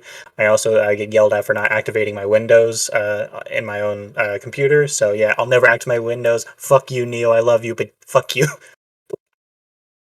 All right. No justice. Just for the record, I'd like to say I love black people. I want to make that clear. Everyone understands. And with regards to that, I stand by my point before. Jackets you put on, it opens at the front, you put it on one arm after the other. If it's a sweater, it goes over the top of your head. Simple, nice and simple. My channel's called No Justice. You can find me at No Justice MTG on all of the socials. Twitter, you can find my link tree from there and just follow everything if you'd like to. I stream on 7 p.m. GMT, which is 2 p.m. EST. Most days when I'm not really ill, talk about UK politics, news, trans stuff, sometimes US stuff, sometimes Twitch drama, etc., etc. Always open to any debates. If anyone wants to continue this education conversation at later time, absolutely happy to do so. Have a look at the difference between like UK education, US education. Try and have a look at that. Would be interesting. And also my disagreement there, Joe, was with the frequency of Zan's good takes, which are a lot of few and far between. As much as he's a lovely guy, I do feel like the good takes are on the rare end of the scale. Look, he kicked Sean Last's ass, and that's what fucking matters, okay? He really didn't, though. He didn't even understand the studies that he was supposed to be quoting. He interviewed Lawrence Southern about a book he didn't read. I know. It's so embarrassing. He's got to take that out. I'm going to bring that up every time. I disagree with you. Sean Last was like an idiot, and like Stan was able to make him show his ass. Okay. Well, there's still people to go, sorry. But after that, the Discord will stay open if you want to talk about this and everything. You can at length. That. Go ahead. Thank you for having me. I'm Zathareth. You guys can find me on Twitch and Twitter. After this, I'm gonna stay on and stream some Dead by Daylight and scream like a little girl, because I am a scaredy cat. But also, I'm gonna talk about the stuff that I didn't quite get to touch on. I loved the panel. Thank you guys so much for the great conversation. Yeah, thanks.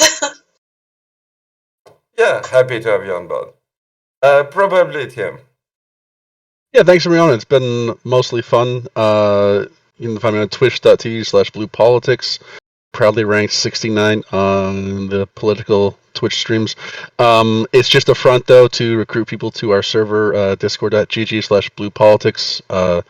We're just trying to promote civil dialogue, so we go there, check it out. It's one of the biggest political Discord servers. And only last thing I'd add is, Geek, you should have expected this. I think the flow from talking about hoods to the clan is pretty seamless. I know. I'm too terminally European for that, you know. Our racism is more open, so we don't have like hood and stuff. Yeah, You know? instead of just hating like black people, But yeah. immigrants, okay? Should hear some Someone shit who Geek was- says out on the street. Your main opposition is Le Pen. Let's get real. Listen, Le Pen is a small game now. We got Zemmour. Like, you got Trump who said Mexico is sending like thieves and rapists. Zemmour said all minor migrants are rapists, thieves, murderer. All of them. Like no distinction. So yeah. CTV. All right, y'all. It's been a great Hippy Dippy Sunday recruitment show. I am your co-host, critically thinking veteran. The reason why Geek's the host is because, like you said at the beginning, you know, he just tries to calm the room down, and I create the energy. We think we had a good show tonight. Anybody that wishes, feel free to come over to see us at in the Infinity Acre Wood, or as written, of course, it's 69 Acre Wood, because they don't have the infinity symbol for us to be able to use. But it is, in fact, the Infinity Acre Wood, written 69 Acre Wood. We have all types of different personalities over here, but to specifically address what you guys are talking about with Destiny and Vosh, right? The rise that is happening is the rise of the Wolfpack. CTV, right, is the one that's going up there. We've got the title shot next month, right? Or actually this month. We're into this month now, Geek, right? Yeah. It's going to be happening soon, right? Destiny's going to be facing off against CTV for the championship, and I'm looking forward to that conversation. I've been sitting here. I use the Sunday show as a way to be able to spar and keep the skills keen, and it's just going to be a great show. Everybody listening, you definitely need to make sure that you're there for that one. It's going to be one you don't want to fucking miss. Besides that, the last topic, obviously I was right. Everybody else, what they said was, you know, nowhere near as memey as what I said. I killed the fucking room. And that's kind of what I do, right? CTV, can I ask you one question? No. So. Oh wait, on your Discord, it says 69. Why not just make it an 8? Oh my Jesus Christ! Mute your fucking ass! You're fucking. I just muted you. You don't get to interrupt the people's champion. I don't know what the fuck you're thinking, right? That being said, want to thank everybody for being here tonight. Geek, I want to thank you for hosting yet another great show, and I will give Joe the best analogy tonight with the disconnection of the Xbox. I like that one. Once he said it, it picked up, it carried on. Great fucking meme. And that said, you can find me over the Infinity Acre Wood. I don't know what we're doing the rest of the night, but it's sure to be fun. And until I see y'all again, CTV out. Alright, well,